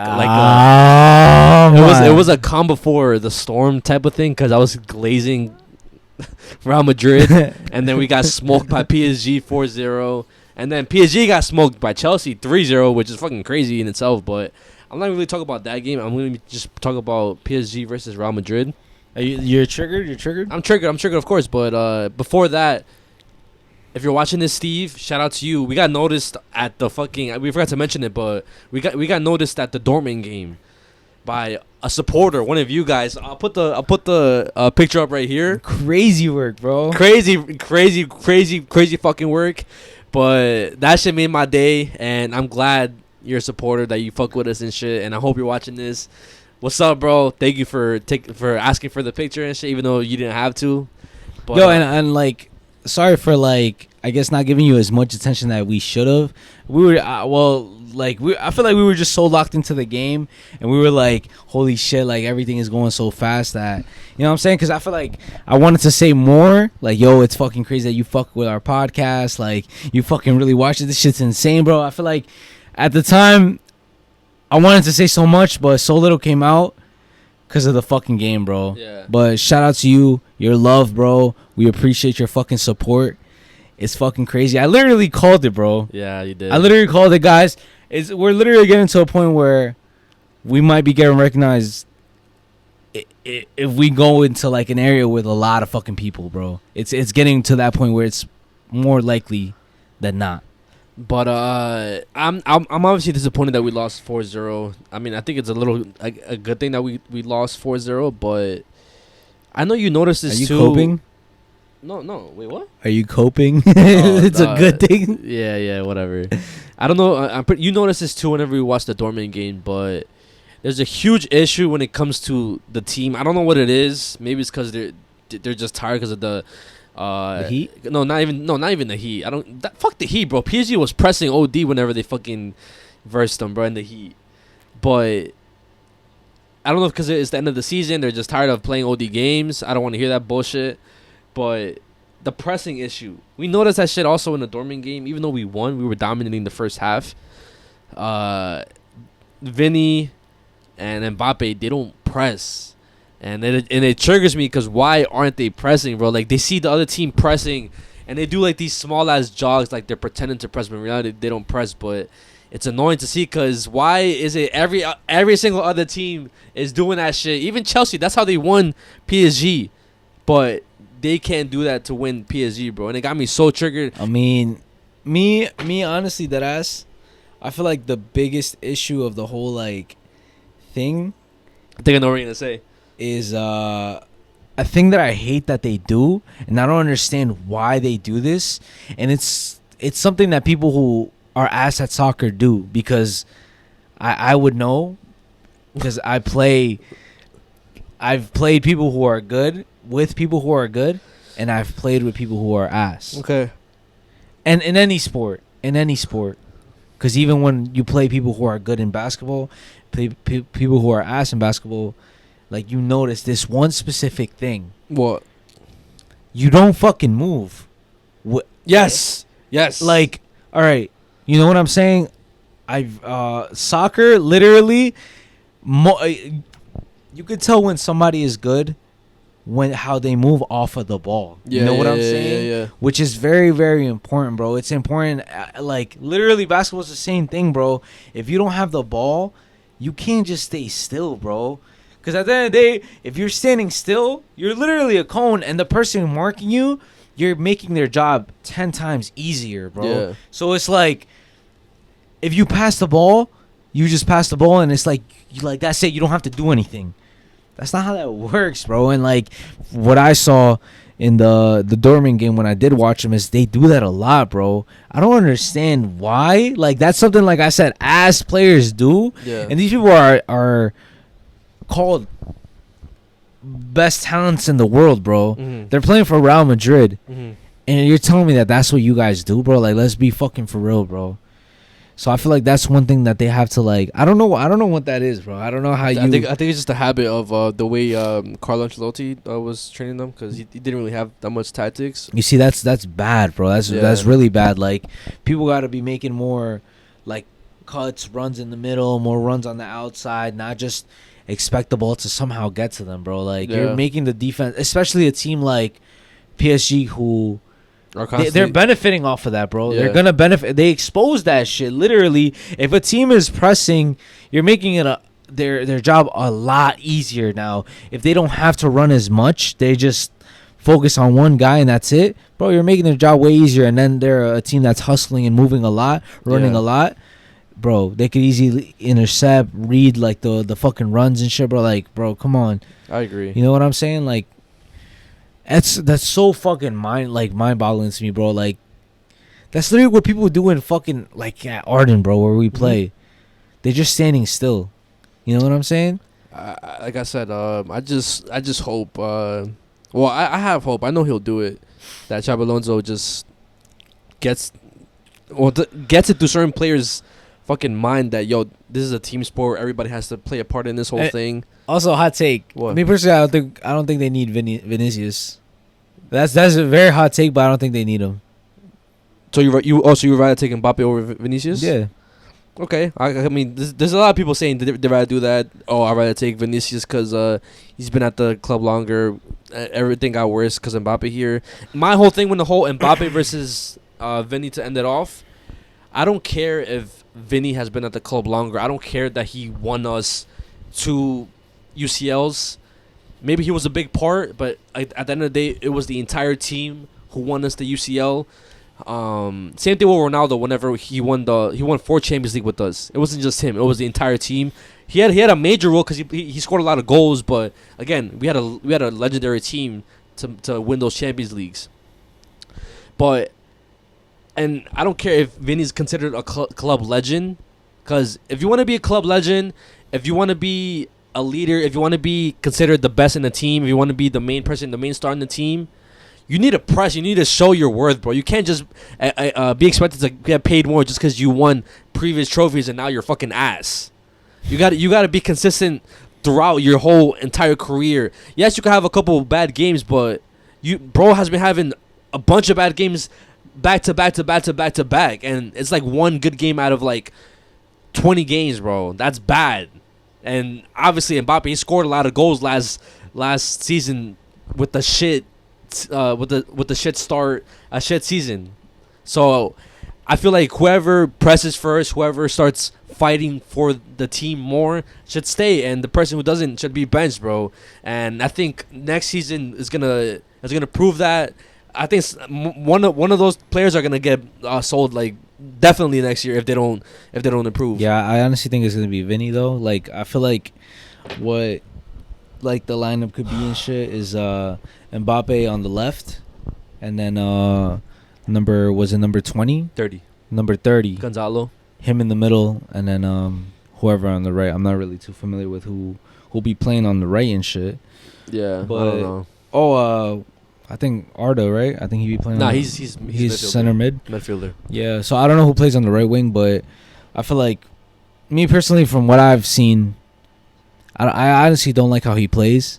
Vinny became very, very predictable, bro. Like, before he used to be good, but now it's like I don't know what's up with him. Like, I really do not enjoy how he plays. He reminds me of Raheem Sterling with how he used to play. Mm-hmm. Literally, that's exactly how bro plays. Because that motherfucker, how he used to play and shit, like, he used to pace, like, he used to be a pace demon. And then when he would get closer to the box, he couldn't finish, or he would just get bodied off the ball. Like, that's literally how he would play. And that's kind of like how he plays now. Yeah. And like, he doesn't have, I don't know, like, I haven't seen him that much, but from what I've seen, it's like he doesn't have the the dribbling capabilities of even breaking somebody down. Like, all right, so from previous soccer players, like I don't want to compare because I know a lot of people hate when people are compared to other soccer players. But I'm gonna just bring up Neymar, even Ronaldo. So when you're coming from the left side, boom, you could pace abuse, but then you get to a certain point where you get close to the box and you're like literally like it's either it goes out to a corner because the defense presses too much, or you somehow get inside and like you're causing a threat, right? So Ronaldo, he could do that. He's a pace demon. And then he cuts inside. He uses his fucking skill, cuts inside, and then that's when he could either pass or he scores the fucking goal, finishes, right? Yeah. But this motherfucker Vinny, even Neymar, bro, was a beast at doing that shit too. He used to go and then uses his fucking skill to cut inside and then fucking become a threat pass or score the goal and shit. This motherfucker tries to pace demon. Bro gets to this point and either he crosses and that's it, but it's kind of predictable because, like, if he crosses now, somebody could just mark the people who are trying to make the runs on the side, right? Or he just gets the ball, or it's just a corner or whatever, or it gets taken away and shit. So it's like, from what I've seen, I don't know, guys, maybe you guys are more familiar with Vinicius than I am, but I feel like it's just like, he's not that good, bro, in my opinion, bro. Like, I don't know, like that from what I've just seen him recently. Because obviously you said that he was good before. Maybe he was in better form. Yeah, I don't know what happened But to him, from bro. what I saw, like, it's nothing special, in my opinion. It's just the name now. Yeah. Like, oh, he's Vinicius. Again, I don't want to make it seem like I hate Vinicius. I mean, he's a good player, but right now he's just like in really, really bad form. I don't know what's up with him, bro. And I hope he finds his form. If not, bro's got to be benched. Because in my opinion, it doesn't matter, guys, because I don't really keep up with it like that. It matters to me, But from what I've saw in just a couple of games, that's what I like noticed. But bro, yeah, and I've watched nice motherfuckers play on that position, bro. So I see how, like, what they should do. You know what I'm saying? Or what somebody like. I hate to compare them to them, but like somebody like Ronaldo would do, or even Neymar. I mean, I can't really compare them because those two are on different levels than the Vinicius, bro. Which is crazy, bro. Even like, there's so many other players that, bro, the wingers were always like nice and shit. Yeah. You know what I'm saying? This video is brought to you by Yo SABO. The Game. And y'all already know, y'all already love us being no SABO kids. Y'all make fun of us being no SABO kids. Well, I don't think y'all do it anymore. But we are bringing it back. And also, Yo SABO The Game hooked it up with the newest version of the game with newer words, new challenges. And we're about to try it right now. Hopefully, they're words I can fucking say. I'm not gonna lie, I am excited because the other game before, I literally played it so much with my family, friends, that it kind of got outdated. So I'm happy that they have new fucking words. So if you guys have the game, the previous one, and y'all want to have the similar experience that y'all had when y'all first got the last one, definitely cop this shit, bro. There's more fucking words, bro. There's a lot. All right, you want to start first or you want me to start first? You can hit me. Let's see. Okay. So hopefully you don't fucking know these words, bro, because you know more Spanish than me. Let's see. ¿Cómo se dice colorblind? Ah, shit. That's a good one. Fuck. Colorblind. Colorblind. Color ciego, ciego de color. No. I feel like pigmentación or something like that. No. What is it, bro? I have never heard this. I've never heard this word. Daltónico? Daltónico. That's crazy. I've never heard that word. I guess No ver color. That's basically what the fuck I said. I feel like this one's pretty simple. You should definitely get this. Okay. ¿Cómo se dice flashlight in Spanish? Lámpara? Or that's lamp? You got one more try, bruh. Pásame la... What? Is that lámpara? Pásame luz? Oh my gosh, bro! You literally said both of the penalty words, bro. You're lying. Literally, the way you say it is linterna. Linterna. I'm not gonna lie. I've never used that word in my. You never use that? Linterna. Linterna. Yeah. I've never used that word. Holy shit. ¿Cómo se dice compass? Oh, I should know this shit, You watch a bro. lot of movies. I've heard this So I fucking feel like you word. should. I've heard this fucking shit. Cause I've watched a movie called The Golden Compass. In the Spanish, I watched that movie in Spanish. Yeah. It's not compás. Nah, It's no. not. It's not. Compa. Fuck, bro. I know if you say it, bro, I'm gonna be so fucking mad, bro. You want to give you a hint? Yeah, a little hint. It rhymes. It kind of rhymes with the topic you talked about. Brújula. Yeah. Oh yes, I knew it. Yeah. You would not have got that shit if I didn't give you a hint. You're right. ¿Cómo se dice? This is something we lack, all right? Something we lack. What? ¿Cómo se dice knowledge in Spanish? We're lacking this right now. Yo, I feel like this is a very good game for, like, if you want to learn Spanish. Like, Oh, definitely. this is a good ass game For for me, that. bro, I need that shit. Literally. Bro said literally. What the fuck? Anyways. Me too, though. Inteligente. That's one of the penalty words. That's one of the penalty words. Inteligente. What does yeah. it? What does it start with? C. I don't think you might get this. Nah, I'm not gonna lie. What is it? Conocimiento. Oh, no, I was not gonna get Nah. that. Fuck no. You would have got that? Yeah. I'm You not dead capping. ass? I'm not capping. Yes. ¿Cómo se dice crumbs? Crumbs. Fucking basura. No. No. How do you say it? You know how to say it? How do I know? I think it's migajas. Migajas? Oh, migajas. I'm fucking dumb. Yo, the thing, bro, I swear I'm not capping, bro. Every single word that you said, I've heard before, and I've used it before. It's because this household does not speak Spanish, bro. You gotta change that shit, bro. That's bad, bro. Start speaking Spanish in this household, bro. Julian needs to learn Spanish. That's low key bad, That bro. is bad. That's not even. That's fucking bad. That's terrible. That's horrible. Prueba time.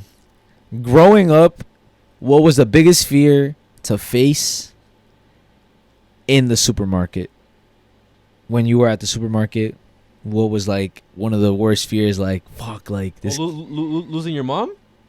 Okay. You're kind of like, no, but kind of like, pretty sure it has happened to you. I feel like it's happened to so many people. And that's just trauma related, bro. I feel like. Say it again. Say the question again. So growing up, what was one of the biggest fears to face while in the supermarket or while shopping with your mom or something at the supermarket? Getting lost. No. Somebody taking you. No. What the fuck is it then? So did you ever go up to like you guys are about to pay and then your mom is like, wait, se me olvidaron los frijoles. Quédate aquí. And then, Don't fucking move from the line. Stay on the line. And then the person in front of you is no longer there, so now you have to go and you have to put the things. Yes, okay. How the fuck do I forget about that shit, bro? Bro, the fucking panic, bro. It's like, all right, yo, they're taking like they're low-key moving fast. The line is moving fast, and you're looking for your mom. Mama. Yeah, that has happened to me, bro. Holy shit, bro. And yeah, guys, that does conclude your SABO the game. Go show love to them. They show love to us. So y'all gotta show love to them, cause you know y'all fuck with us, y'all fuck with them. We fuck with them, y'all fuck with them. They're low-key like family now, but if y'all do want to buy the game, the link will be down below in the description. And if you're an SABO kid like me, you definitely need this shit to learn your Spanish, bro. Cause I have a lot of learning to do. I have a lot of work to do. So go buy that shit, bro. And now, back to the video. But yeah, guys, that does conclude our Yappuccino segment. Hope you guys Hella enjoyed. Yappuccino right there. But stay tuned for Unnoticed Going Dark. You already know. Get your snacks, get your blankets, get your headphones, turn off the lights, get comfortable, and Enjoy the show. Alright, and we're back, guys, from our regular schedule break. Just enjoy this eerie fucking music. Now, the case that I'm gonna talk about right now, it has a name to it, but I don't want to like spoil anything. But I'm gonna call it 4 Minutes in Hell.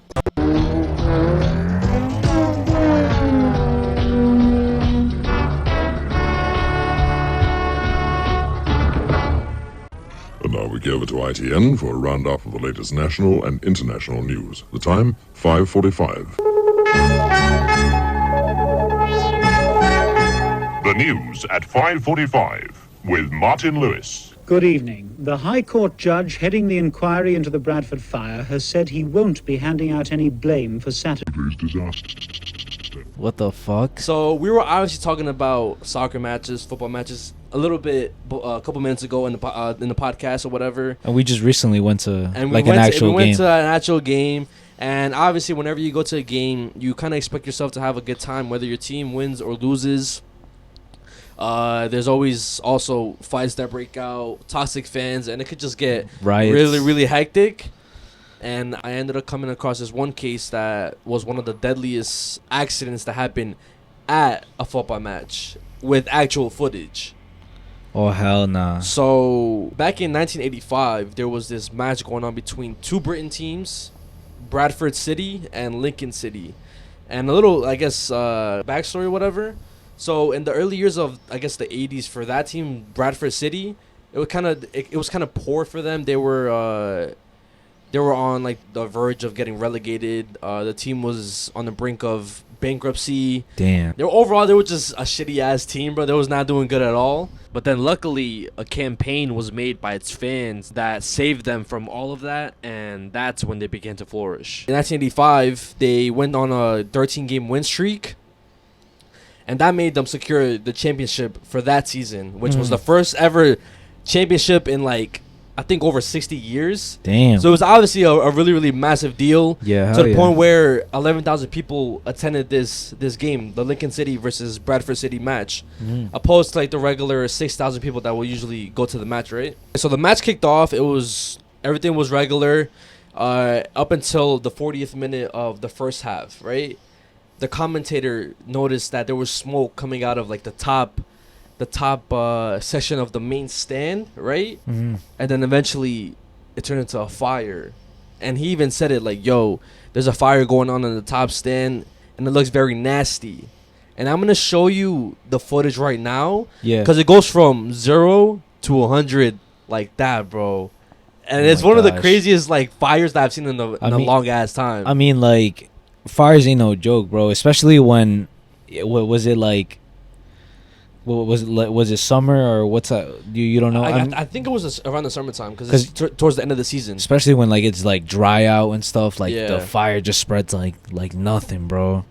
And then the garbage on the floor, nah, bro. Fires are definitely scary. I mean, I recently like watched like, sorry for like interrupting. No, you're good. But like I recently was watching the test to be like a firefighter, or like what they have to do to basically become firefighters, and bro, the shit that these firefighters go through, bro, they have to go through, for example, like let's say an attic, a basement, or even underneath like the houses. You see how they have those kind of, have you ever seen a scary movie? They always shine the light underneath and there's like rats and shit, like underneath the house.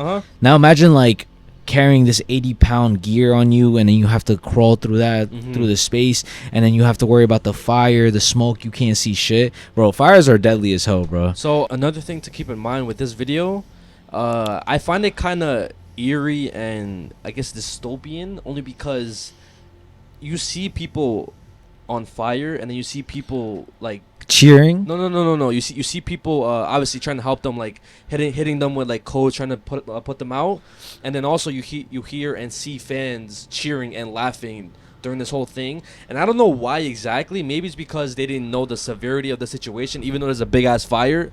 But again, you see people laughing and cheering while this is all going on, and you're gonna see that. You're gonna see what I'm talking about. We literally see people on fire right now. Yeah. Yes. Yo, so trigger warning for this shit. Yes, trigger warning.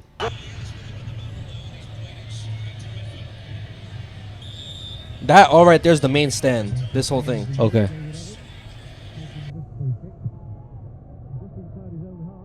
Oh, I think it is. Yes, it is the main stand.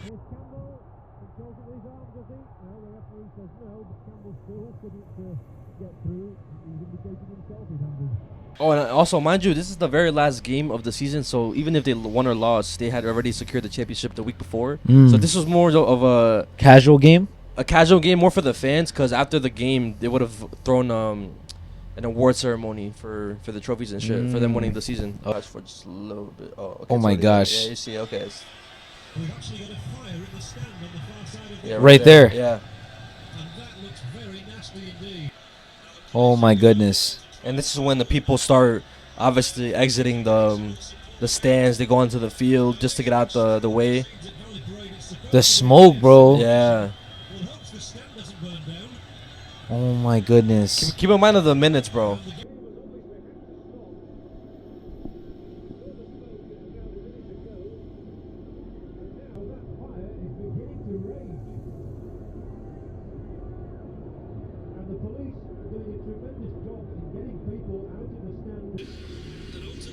Oh my goodness, bro.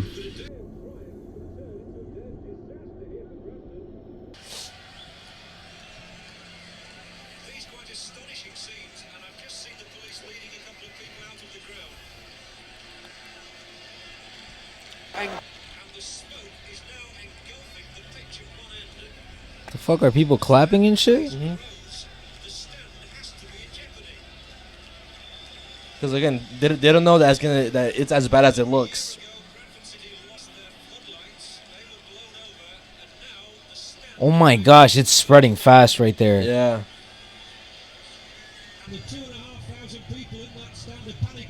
Oh my goodness. Yo! And it's only been about a minute.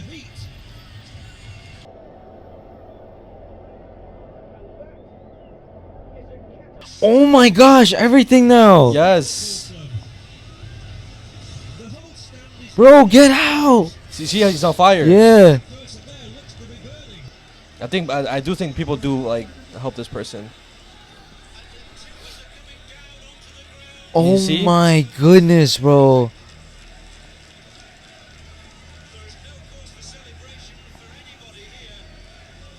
Yo, and there's still people in the stands. Yeah, about also 2 minutes. 2.5 minutes.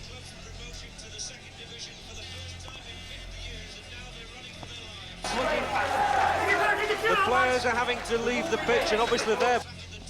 Oh my goodness, bro. And I can now it's about to reach the like heat. 3 minutes.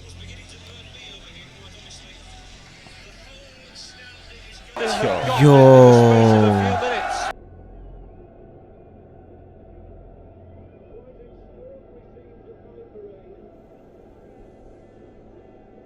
Nah, that looks insane, bro. I think you're about to see a clip of somebody on fire, like somebody like... Oh, look, look. Yeah, yeah. And then somebody else too, hold up. Well, that a woman being... Bro, get the... Holy shit.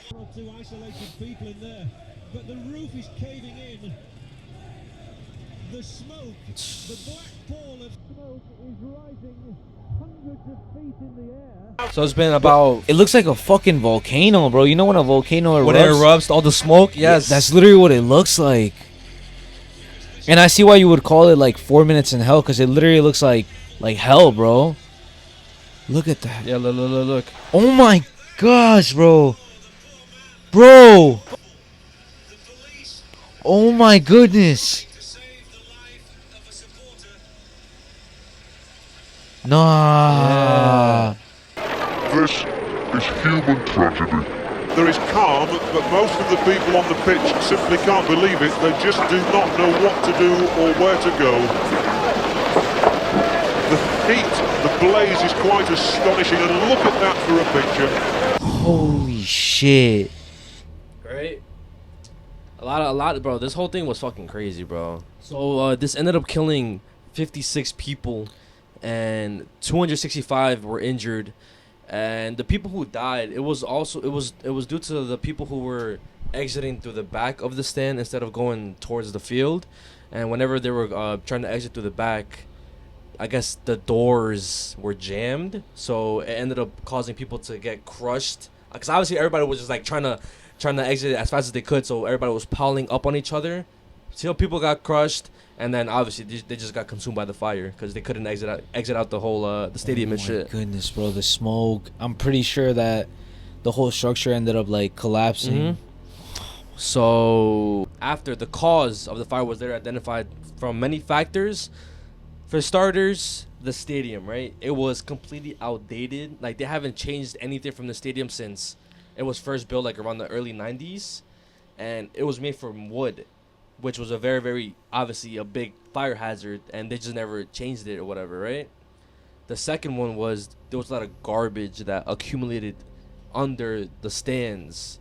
People say knee-deep garbage under the stands. So the thing that ignited the fire was there was a guy who was smoking a cigarette, and he dropped it on the floor trying to like crush it up, but ended up falling into like a crevice in the stands, falling into the bottom, obviously where the garbage is at.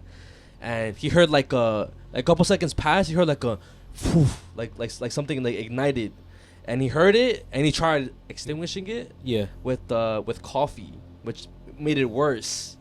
And then you know the rest. That's when the whole fire happened, right? The irony of the whole thing is that the team, they were planning on rebuilding the whole stadium days after this game, because since they won the match, they finally had funds to change up the stadium, update it, yeah. And now it's kind of like, I mean, now obviously they had to and shit, but they didn't want nobody to die. I was just gonna say, like, because you said in the beginning that this game wasn't even like, it technically, not that it wasn't supposed to happen, but if it didn't happen, it wouldn't have really mattered because they had already won. It was just kind of like it's for the fans, just like a whatever, you know what I mean? Exactly, for the fans. And it's like so fucking unlucky the fact that they played, and it's like this shit is insane, bro. It's literally some Final Destination type of shit right there, bro. Yeah, one wrong move and that's it. That game, literally, the game happening that exact same day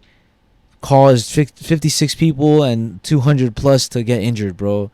Like, that's fucking crazy, bro. And the little fucking cigarette. Yo, this is why I be paranoid, because obviously I always like, I'm scared when it comes to like fires and shit. Yeah. But especially like when it comes to cigarettes, because sometimes people don't even step on it, they just go.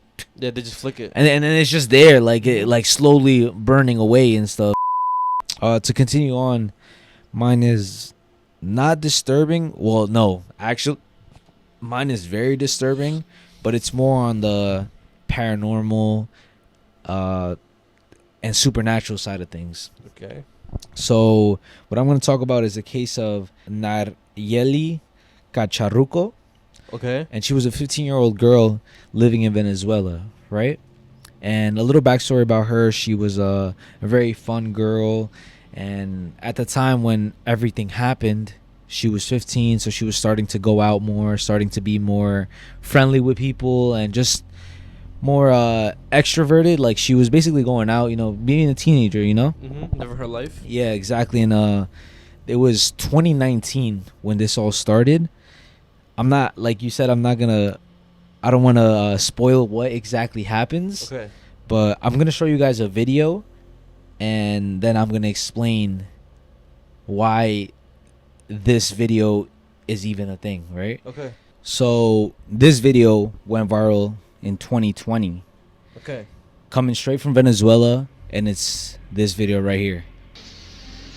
Sueñan del que Jerónimo, un familiar que era del sur, difunto del sur. Hay 6 pollos ahí. Que manda, tú vas de parte de Lalo, dile. Ah, allá arriba. Dile que manda Yele. Para que Jerónimo quede de parte de Lalo, que si tiene fotos.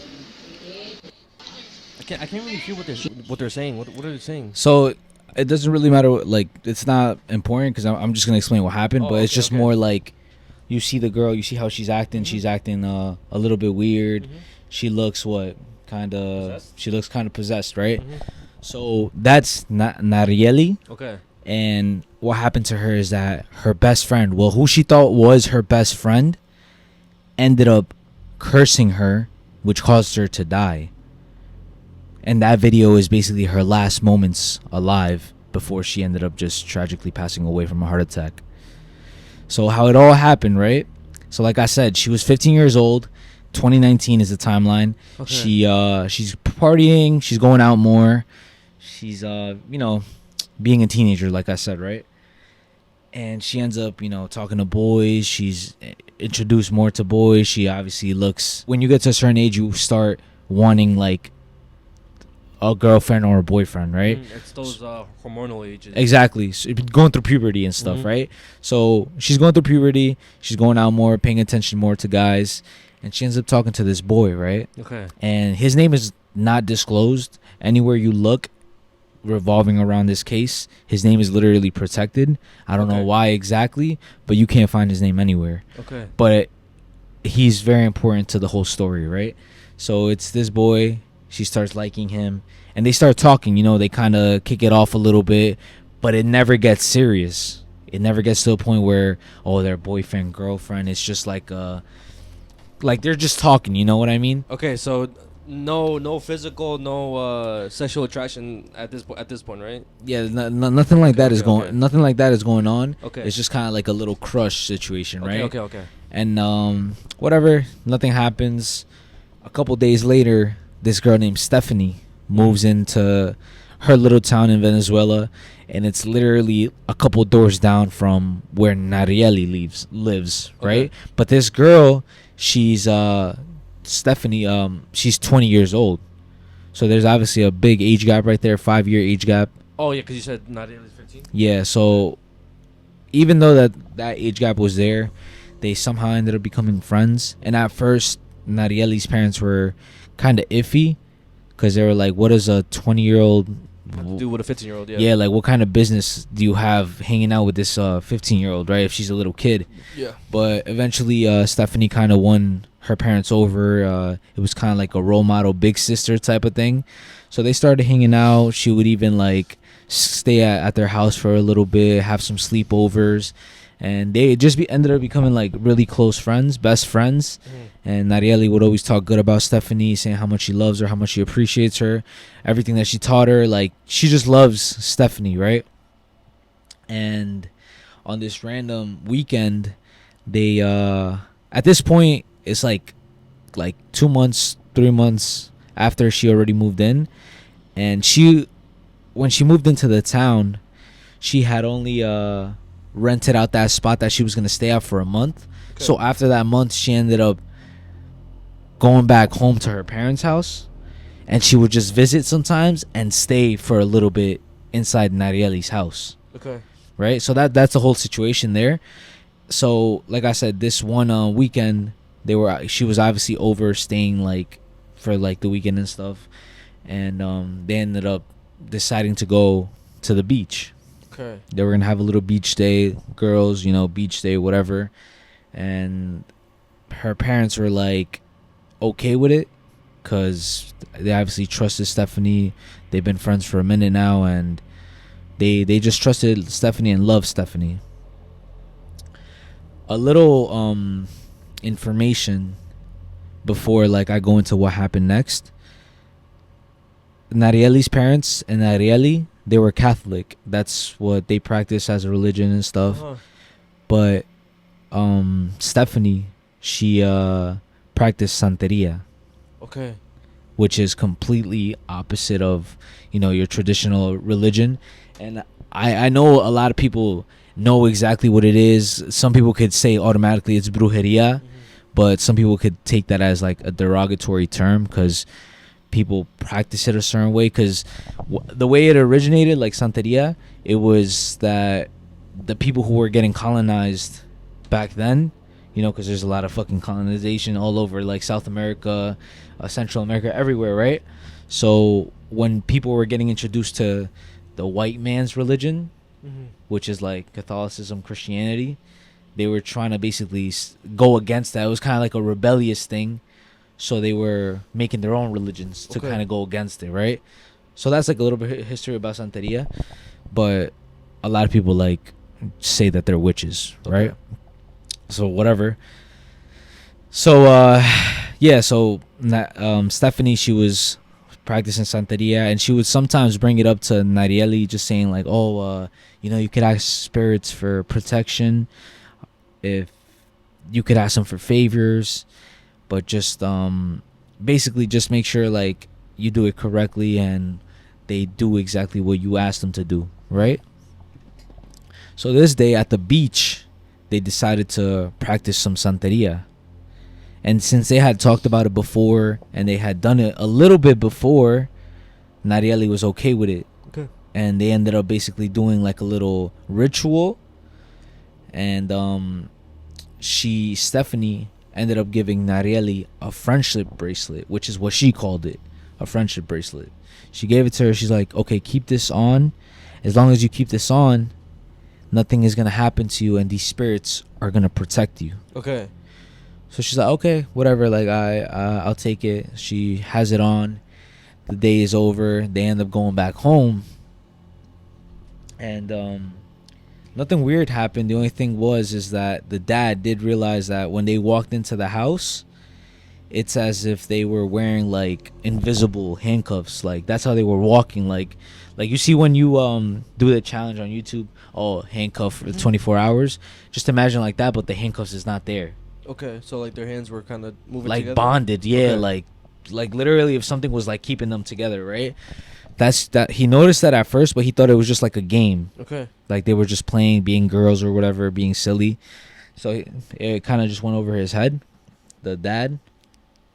And then the next day, that's when the mom, she saw Narieli, and she saw her wrist. And that's when like she was furious. She got fucking pissed. She was like, what the fuck is that? Like, what the fuck is that on your wrist? What the hell is that?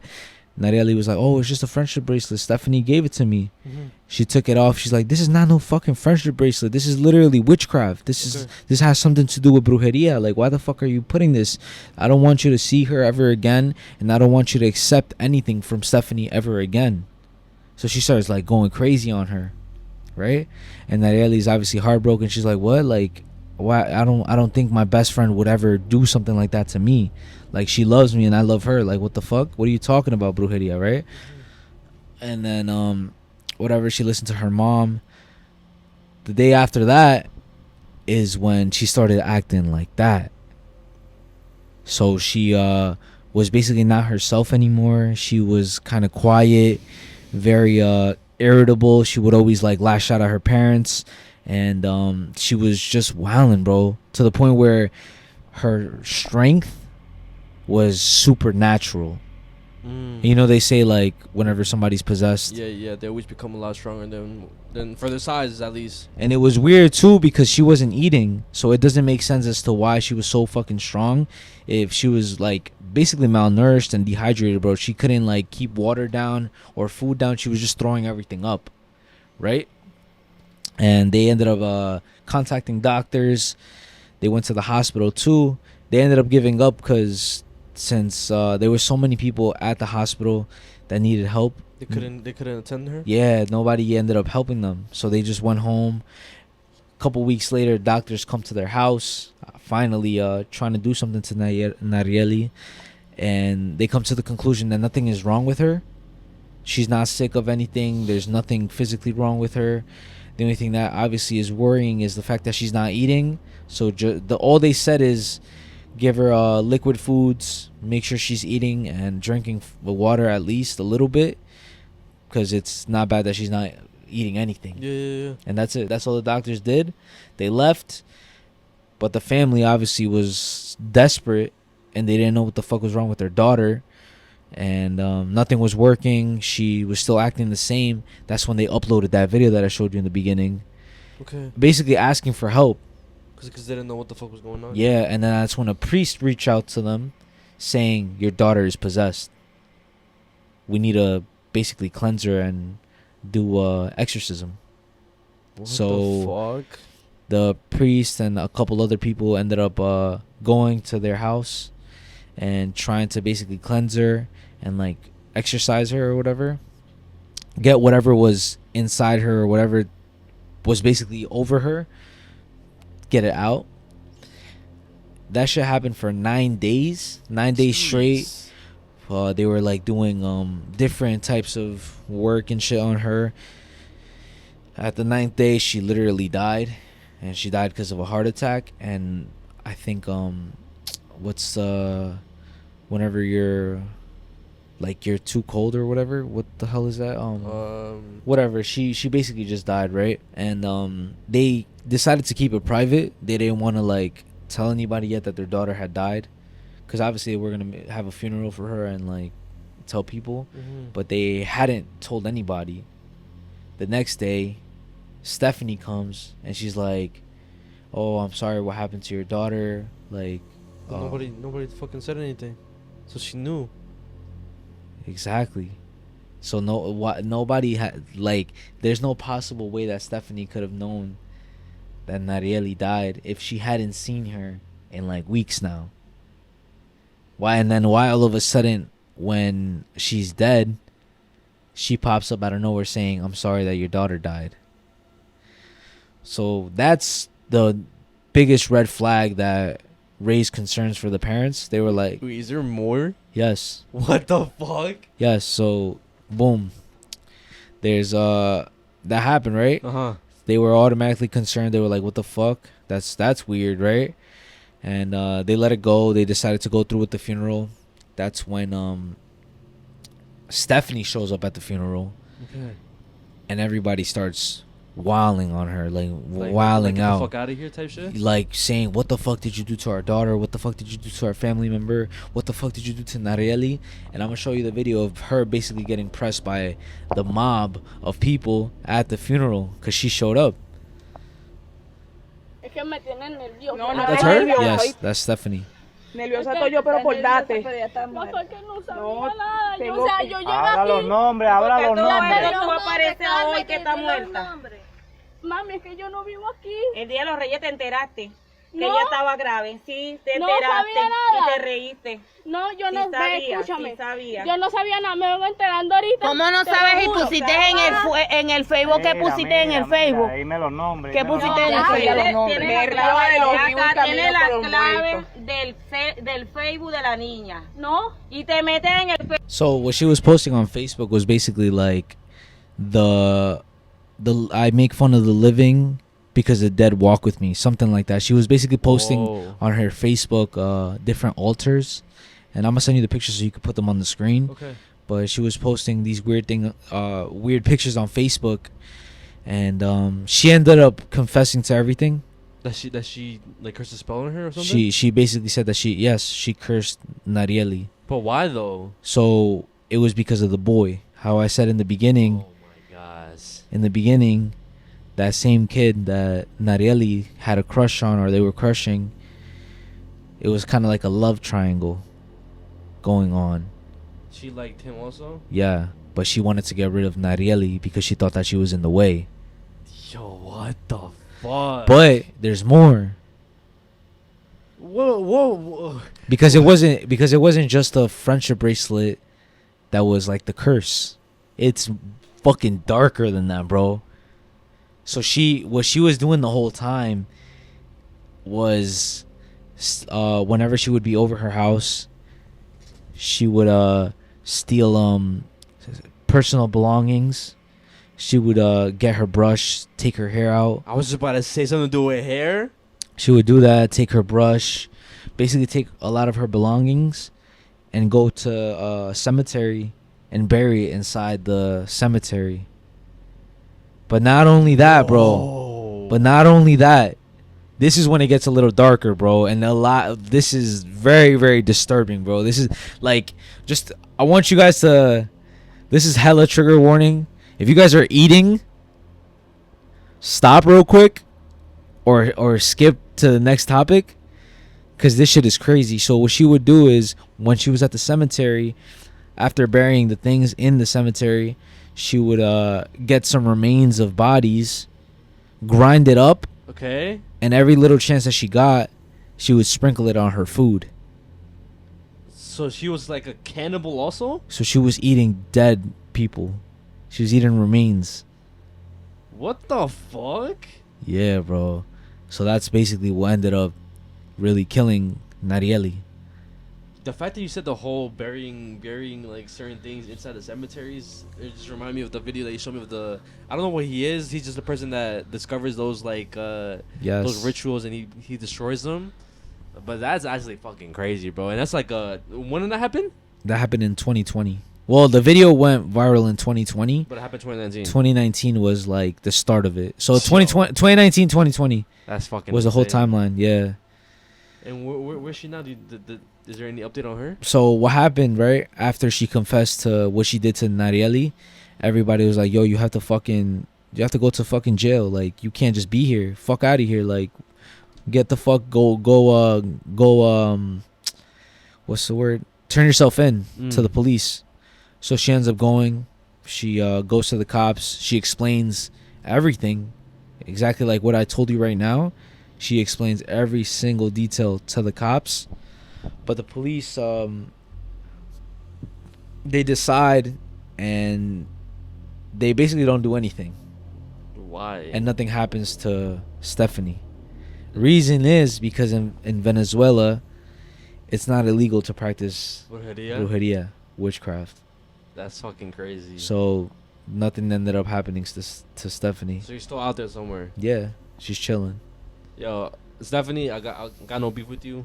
I'm just saying, if you ever come across this shit, got no beef with you. But that's a fucking insane ass story, bro. It is a really crazy story. I mean, a lot of people have talked about it already. This is just me reiterating what a lot of people said. Yeah. And I just find it crazy how somebody who was your best friend, you loved them, they loved you, could like have so much fucking envy to the point where they decide to kill you slowly, yeah, over a fucking boy, bro.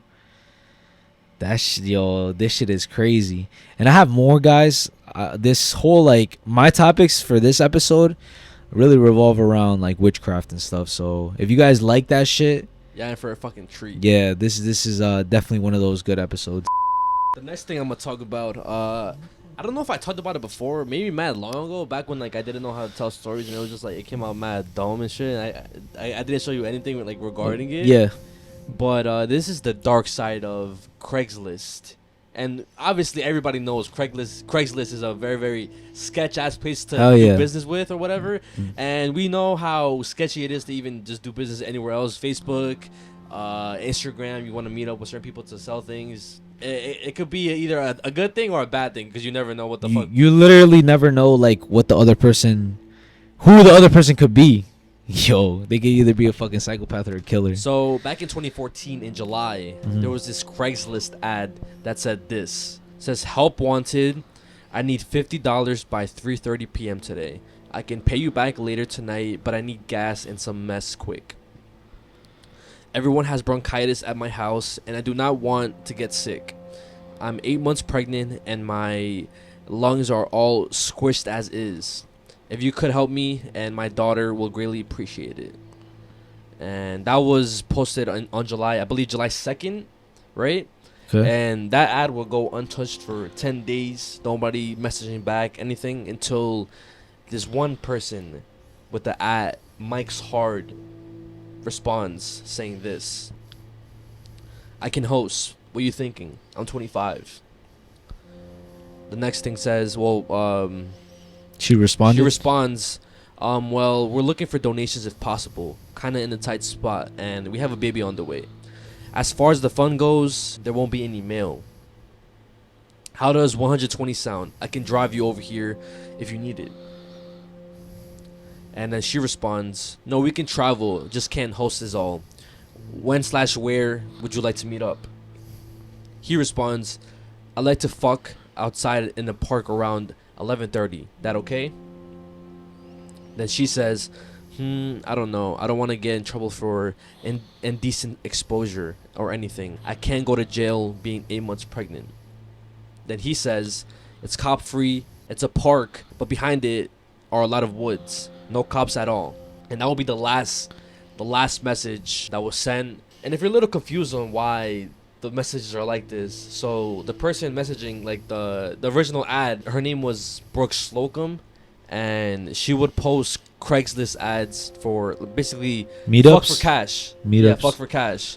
But it wasn't like willingly though. It was from her boyfriend made her do it. Kind of like she was being pimped out by her boyfriend. Yes. And he would go also to these meetups. I don't know if he would participate in these meetups. I think sometimes he would, but majority of the time it would just be her fucking other people for money. And some people say it could be some type of trauma that she had from her family, because her parents had gotten a divorce, and I guess that fucked her up mentally, and she didn't want her new family to break apart like her other family, right? Mm-hmm. So they end up meeting up. Everything's normal. At some point, Mike's hard ends up bonding Brooke and throws her into his trunk, and then obviously Charles hears all this shit. A fight ensues, and I don't know how long the fight lasts, but Mike ends up getting the best of Charles, and he ends up brutally killing Charles. He ends up dragging his body like in the woods, saws his head off. I think he takes his head as well. He hides his body like with some sticks, like he puts sticks on top of his body, and then he just leaves with Brooke, and that's it. Now, Charles's car was still at the park for a couple days. Then cops noticed that his car was still there, but they didn't know who it belonged to. And then they ran the license plates. They got Charles's name. Yeah. And that's when like they started searching for him, because they asked his parents if they seen him. Nothing. They asked his job if they seen him. Nothing. So now it's kind of like, now it's a missing case. Yeah, a missing persons case. They end up finding his body 5 days later after that whole meetup. Oh my gosh, 5 days later, bro. And now they realize that Mike had a girlfriend. And then that's when they go to her apartment. They get a search warrant. They go to her apartment. They search through her apartment, and then they go through her computer. And they see Mike's Hard's email. They do some anonymous hacking shit. They tie that email to another email that was tied to a Facebook that belonged to a guy named Brady Ostrike. So now they go to his house. They stake out his house, but they can't just barge in just yet, only because they don't have a search warrant, and they don't have an arrest warrant, because they don't have enough evidence to actually convict this guy. They just have the emails or whatever, and like the last messages. And then I guess Brady, he sees that they're staking out his house, so he ends up leaving his house. He drives off. And then that's when the cops follow him. A chase ensues. Yes, the cops follow him.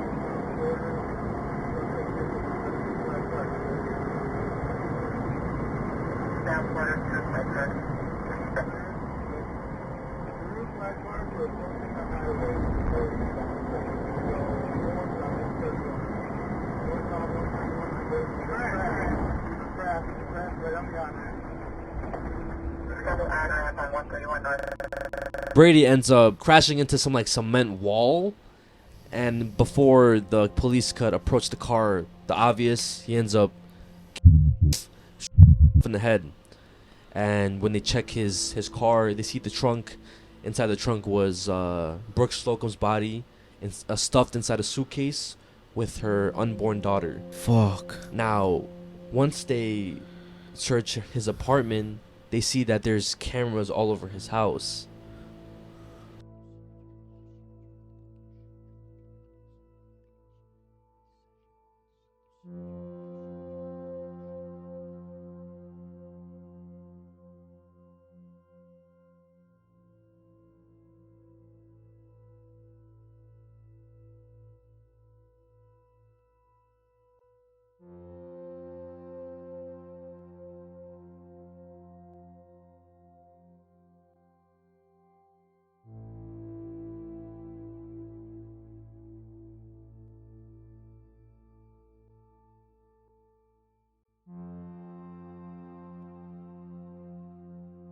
All this time, he would set up cameras to document his entire motive on what he was going to do to Brooke.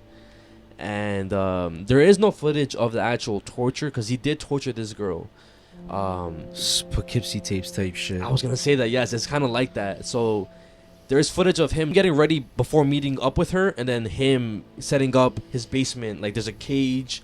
When they get there, they see like swords, knives, rope, and according to the people who actually saw the footage, they say that Brooke was tied up, like her hands were tied up on the ceiling, like there was rope dangling. Her hands were like this, right?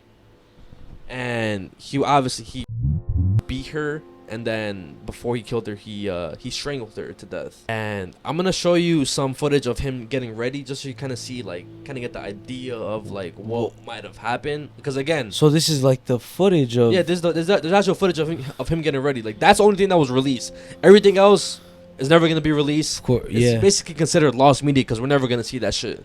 And I don't think we ever want to see that shit. I don't know if you guys have ever seen that movie that we just mentioned, but it sounds very, very, very similar to the dark and disturbing movie, the Poughkeepsie tapes. Yeah. Which literally was a bunch of tapes of this guy who would record himself torturing people. And this sounds a lot like that, bro. That's him getting ready. Yo. And that's him preparing the basement.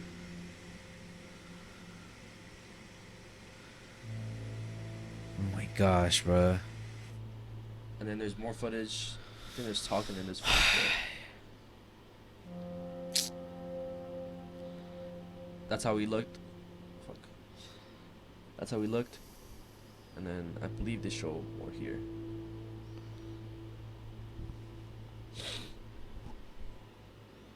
It's just fucking mess in there, bro. It's like some hoarding shit.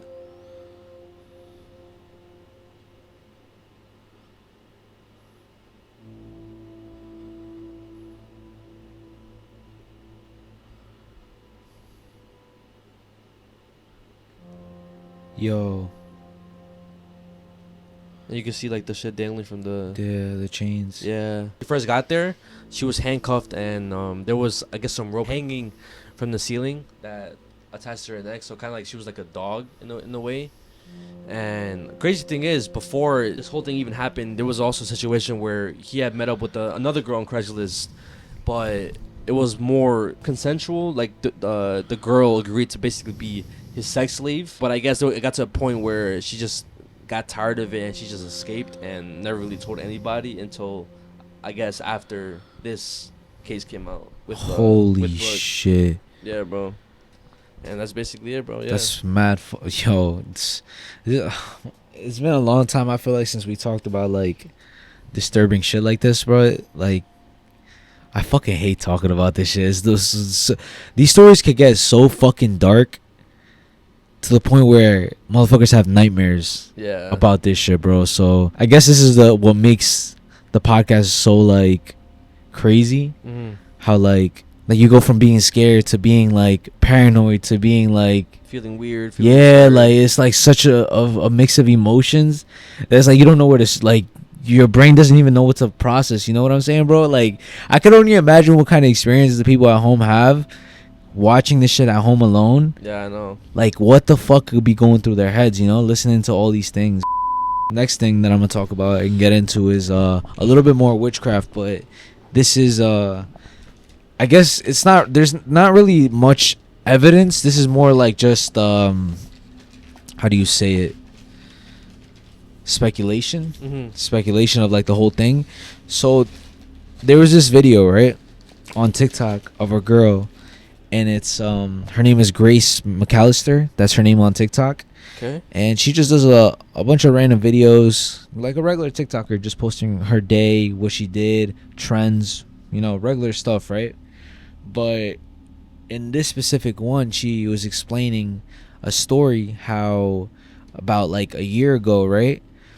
She had tried uploading a video of her experience with this one specific barber on TikTok. And I'm not going to say their name because I think it's like we could get into problems if we're like, because there's no actual evidence about this. This is just her. It's like us. We're spreading false rumors. Yeah, so false information. Yeah, I'm literally just gonna, you know exactly who it is because it went viral for them being kind of a meme. But have you ever seen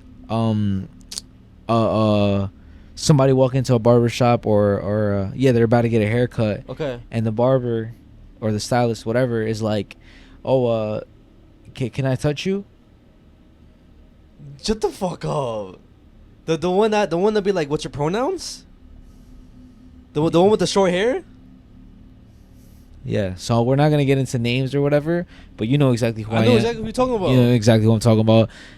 Guys, just search up, is it okay if I touch you? Barber meme. That's exactly who comes up, right? Okay. So boom. That's who the person who Grace ended up going to, right? Yeah. So she goes and, you know, she it's like a cool experience, you know, it's her first time getting an actual haircut. Something new for her, and somebody had recommended that specific person for Grace, right? Yeah. So Grace goes, she's having a good time. It's one of the best experiences she's ever had, and it's her first experience. So they finish cutting her hair. She doesn't really get to look at it. It's just kind of like all right, done. You know how usually barbers, they give you a mirror and you like kind of check it out. Oh, nah, I kind of don't like this. It's kind of just like a quick done. That's it. Have a nice day, right? She leaves. She gets home and she realizes and looks in the mirror. Yo, there's a couple things that I don't like about my hair. She did a shitty job or something or what? Yeah, she didn't like the haircut. Okay. Right? So she ends up going back or calling the place saying like, oh, you know, I wasn't really satisfied with my haircut. I feel like there's a couple things that like could be changed. Is it possible if we could do like another appointment? Your schedule or something? Yeah. So she ends up coming back that same day, but the place looks weird. So when she goes inside, there's like salt around her chair where she got her haircut. There's pentagrams painted on the mirrors of every single mirror inside the shop. And there's this weird like voodoo looking dolls, or not voodoo, or just like some weird crafts on top of the counters. Okay. With some weird ass music playing. Well, at first she said that the music was normal. It was just kind of like that pop music that, you know, like that music they play in stores. Yeah. So she sat down and she said that the energy she felt in there was just pure, like nothing but hate. And something that on the mirror, it said literally written on the mirror, abandon hope, all who enter. What the fuck? Why? Yo, what the fuck is going on? She even asked like the person, oh, did you guys like decorate for Halloween early, or like, and they were just like, no. The person ends up going like around to the bathroom, and the music all of a sudden changes to some weird ass music. Okay.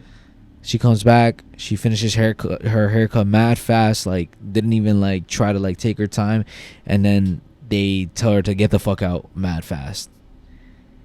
And that's literally the whole story. Yeah.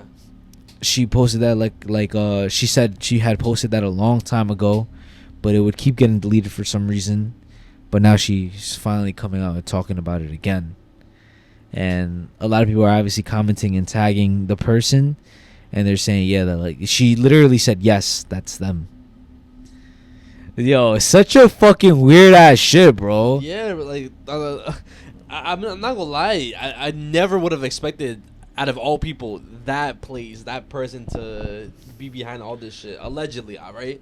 Yo, yeah, because I mean she has pictures though of her being there, of the stuff that she said she saw. Can I see it? Yeah. Which is, I guess, makes it more believable. June 10th, July 10th, I think. And they were like, no. That's all we talked about it. But when I walked in the room, there was a giant sign that was on the mirror. Party who enter. And there was a ring of salt around my chair, and there was salt in front of the mirror in front of me, and on the countertop in front of me, and there was a mirror behind me that had a giant pentagram covering the entirety of it. There was a pentagram on the floor in front of me, 3 pentagrams in the corner of the mirror in front of me, and next to that line of salt on the countertop was some candles and voodoo doll looking things. What the fuck? There's also a skeleton. I think the skeleton may have been there during the first appointment. I think that might have just been part of her decor. That's fucking crazy, bro. Yo, nobody ever answered what the fuck the... So I really don't know. But Why the fuck did that just start playing, bro? I don't know. Anyways, continue. Yo, nobody on the podcast. Whenever you talked about bolas de fuego, like nobody talked about the whole Salt circles. I don't know what that means. You know what that means still or not? I don't know what it means. Yo, but that's a thing though. Yeah, that's what I'm saying. Because of the only reason I knew it was a thing because of only because of that fucking show you showed me. I never knew it was a thing before. But yo, this just confirmed it again. Yeah. Nah, bruh. Now the next thing I'm gonna show is fucking, honestly, bro, one of the most convincing videos that I have seen of a ghost caught on camera, bro. Cap. I'm being so serious. It's like the footage I'm about to show you guys literally is like hard to fake, and they even change, like they analyze it or whatever, and they go from regular view to like I think polarized to thermal, and the fucking like you could not edit that shit, bro. All right, go. So the video I'm about to show right now, right?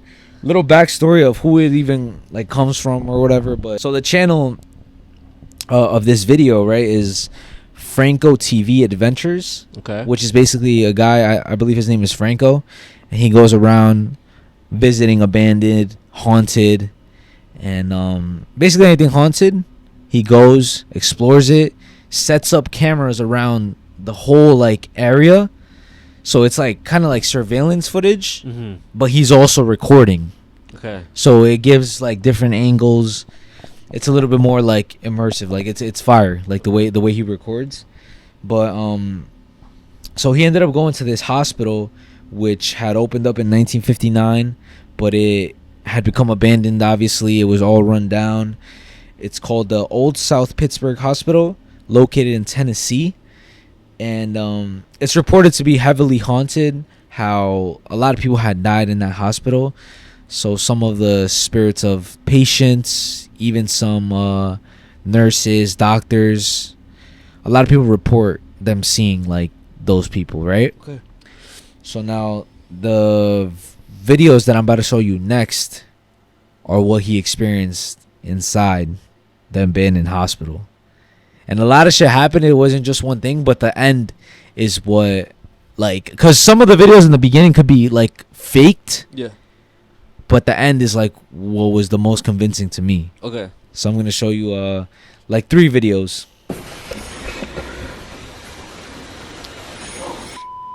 Can you like flip it? I'm actually getting some noises.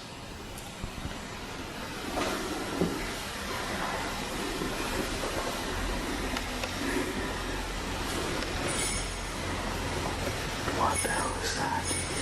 You hear it? Like chains dingle, Like- chains dragging the floor.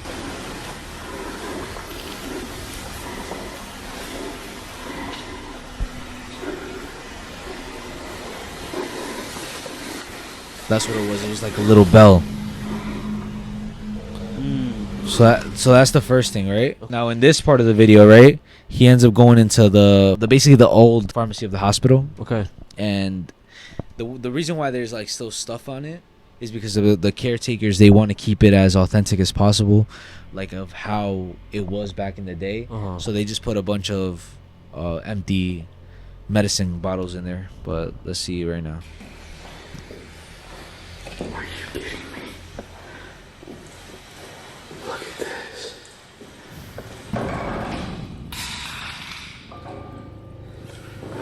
You saw that? Yeah. No freaking way. Wait, is this a place that we could visit? Yeah, it is. I mean, if he did it, we could do it too. Okay. As Frank enters, several of the empty pill bottles unexplainably tip Saw that? over Yeah. and fall onto the floor. Okay. I don't know about that one. Like maybe that one definitely could be fake, but at the same time it can be fake. This is when it gets a little crazier.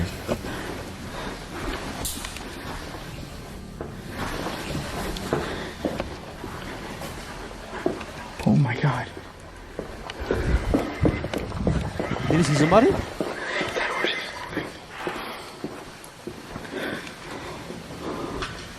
Wait, is that a...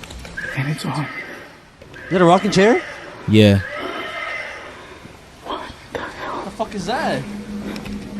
Is that your horse?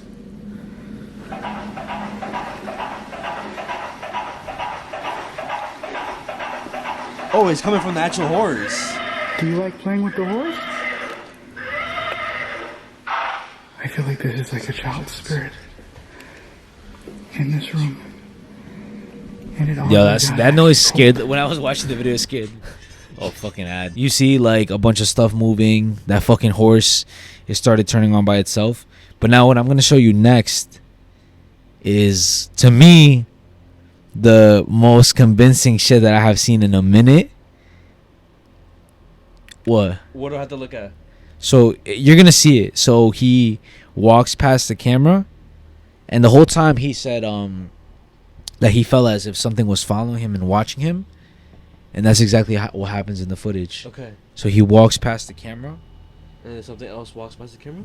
Walks like right behind him. Okay, let me see. Put the brightness up. That's one camera. That's like another one. Okay. And now this is when you gotta pay attention. What the fuck? As Franco heads into one of the hospital rooms, his night vision camera captures a bizarre pale figure. Watch. That seems to follow him inside. Could this be one of the patients that allegedly haunts the hospital grounds? Could it simply be a mist or a trick of the light? What the Let me know what you think down in the comments. It has no leg. As Franco heads into one of the hospital rooms, his night vision camera captures a bizarre pale figure that seems to follow him inside. Could this be one of the patients that allegedly haunts the hospital grounds? Could it simply be a mist or a trick of the light? Let me know what you think down in the comments. Do you guys let me know in the comments right now? Do you guys think that video is fake? Do you guys think that video is real? Me personally, I think that shit is real, bro. And that has to be one of the most convincing ghosts caught on camera on YouTube, bro. There's no way, bro. That was fucking crazy. Oh my god, I don't know. My fucking skepticism is always like, you can always edit it, all that shit, until I fucking experience. But it had no legs though. How are you gonna edit the legs out like that? You can edit legs out. Just a torso. I don't know. That shit's crazy. But I'm gonna end it off, guys, with a supporter story from one of you guys. He did send in like a message, like messages before, but I told him to do the voice memo. But I read it. It was pretty crazy, and he even shows a picture. Like he sends a picture through the email. So just wait for the picture, bro. So this is not like it's not a cash out. It's not a cash out story, bro. It's not one of those fake shit. It's some real shit. All right, let's ready? Let's get ready, guys. We're literally reacting to this together, guys. All right, so let's hold hands to some shit. Yo, love the content, brothers. Love you too, JB. And love you, bruh. Keep doing what you guys do, man. You guys are killing it. Appreciate it. I'm just gonna give you guys a little background on my story first. Don't mind my voice. I lost it, obviously, but anyways, I've always found the paranormal very interesting because since I could remember when I was a kid, like 3, 4, 5 years old, I can vividly remember having this repeating nightmare where I was woken up in the middle of the night and instantly I felt something was in the house. It was this like dark energy, this like demonic presence. Like that's how I would describe it. As a kid, obviously I didn't know about dark energy or demons, but I could just sense something bad or evil was in the house. And as a kid, when you wake up in the middle of the night and your parents, obviously they left my door open, and knowing that everyone was asleep, I was the only one awake, and then having this feeling come over me was fucking scary. I mean, I don't even know how to describe it, but remember, this was a dream. Even though that would happen in real life, this was a dream, and it was a repeating nightmare, okay? Shit. So, in this nightmare, I would get out of bed for some reason, whether, I was curious or whatever it may be. For some reason, I decided to go look and see what this thing I felt in the house was. So I walk out in my room, into the living room, where in the living room, in my house, the ceilings, we had high ceilings. And there was this like shelf looking thing, like a hole cut out of the wall where you would like put a vase or antique jars or whatever, decorations, whatever. So on this shelf looking thing, I would see a black crow, like a raven. And for some reason, instantly in my head, I would realize that the thing, or, the black energy, the demon that I felt was in the house, that it was actually a witch. For some reason, I put a witch and a crow together. Like, I linked them. If the crow was in the house, that meant that there was a witch in the house. Remember, this is a recurring nightmare. So the first time, the second time, I didn't really, when I got out of bed to walk into the living room, I didn't really know what I was going to find. But eventually, as I had this dream over and over again, I started automatically knowing right when I woke up. I didn't even have to walk into the living room to see the raven. I had a bunch of nightmares, but for some reason... And mind you, this is not even the crazy part that with the picture, but this is like a little like just backstory of like his like upbringing and shit. This was just a recurring nightmare that I would have, I'd say, maybe 3, 4, 5 times a year. And it would be the same exact, minus a few details, but for the most part, it was exactly the same. And it came to a point where I would even, if I didn't have this nightmare for a couple months, I would start getting scared because eventually I knew that it was coming. Like, I don't know, it was weird. Wrong. But so I've always been very interested in the paranormal. But anyways, I sent Mezziah the picture. The picture is of me outside of the bar or like a club. I forget what it was, but me and all my boys faded, waiting for our ride. So we're all huddled up in a group or whatever, and I feel like I'm gonna throw up. So I walk over to like the curb where I want to sit down because I'm maybe about to throw up. So I walk over to this curb by myself. I sit down, and at first, I have my hands on my knees, or my elbows on my knees, and my hands like on my face, on my head, like I have a headache or something, right? Eventually, I lay down on my back. So I'm laying on this curb, knees up, and I guess my boy thought it was funny that, I was faded, that I was about to throw up. So he's with the rest of my friends, and he sees me over there by myself, so he decides to take a picture. Oh my gosh. So anyways, he takes this picture. I didn't even know he took the picture. He sent it to me later on that night. I didn't even really look at it. The next day I wake up, I hit him up, go over to his house to kick it. And as soon as he opens the door, he has this look on his face like, bro, that picture I sent you last night? And I'm like, yeah, what about it? And he was just like, bro, like, I couldn't sleep at all last night. He's like, bro, look at this picture again. So I look at the picture, because at first I didn't see it. At first I couldn't tell. I look at the picture, and instantly I see it. And I'm like, holy shit. And I don't know how I didn't see it at first, because it is so apparent. You want to guess? Guess what? What? The fucking crow? No. It's not as crazy as that, but it's pretty crazy. Just no. So clear that after that day, when I would show people this picture, all they would see is the ghost. They wouldn't even see me laying there on the sidewalk in a white shirt, mind you. I'm wearing a white shirt. So, anyways, that's just a little background. I appreciate you guys sharing my story. Can't wait for the next episode. Keep doing what you're doing. I'm gonna show you the picture. Love y'all.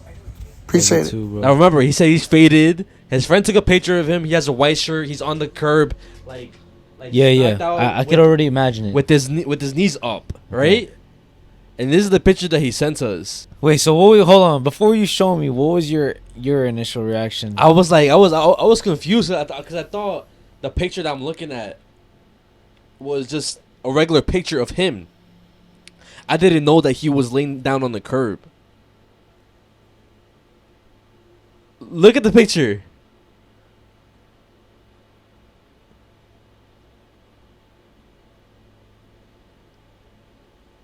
What does that look like? Like death? No, not even just death, but what does it look like? Do you see anything or not? Yeah, somebody sitting there. So it looks like he's sitting like this, but in reality, he's like this.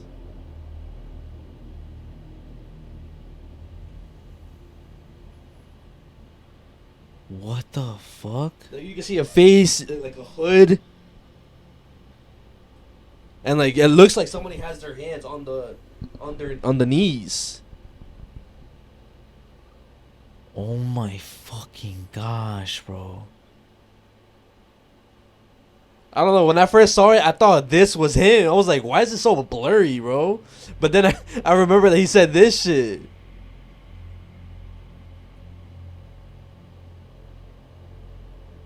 Yo. That is fucking creepy, bro.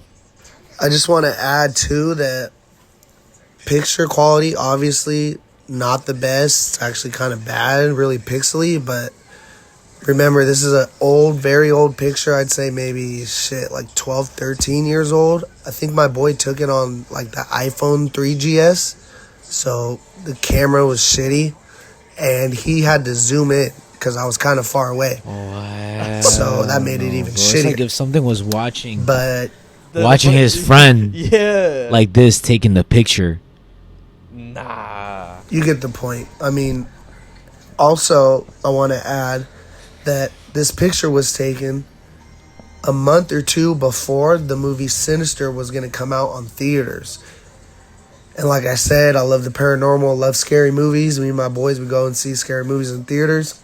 So Sinister was about to come out. And in the movie Sinister, it's kind of about this guy.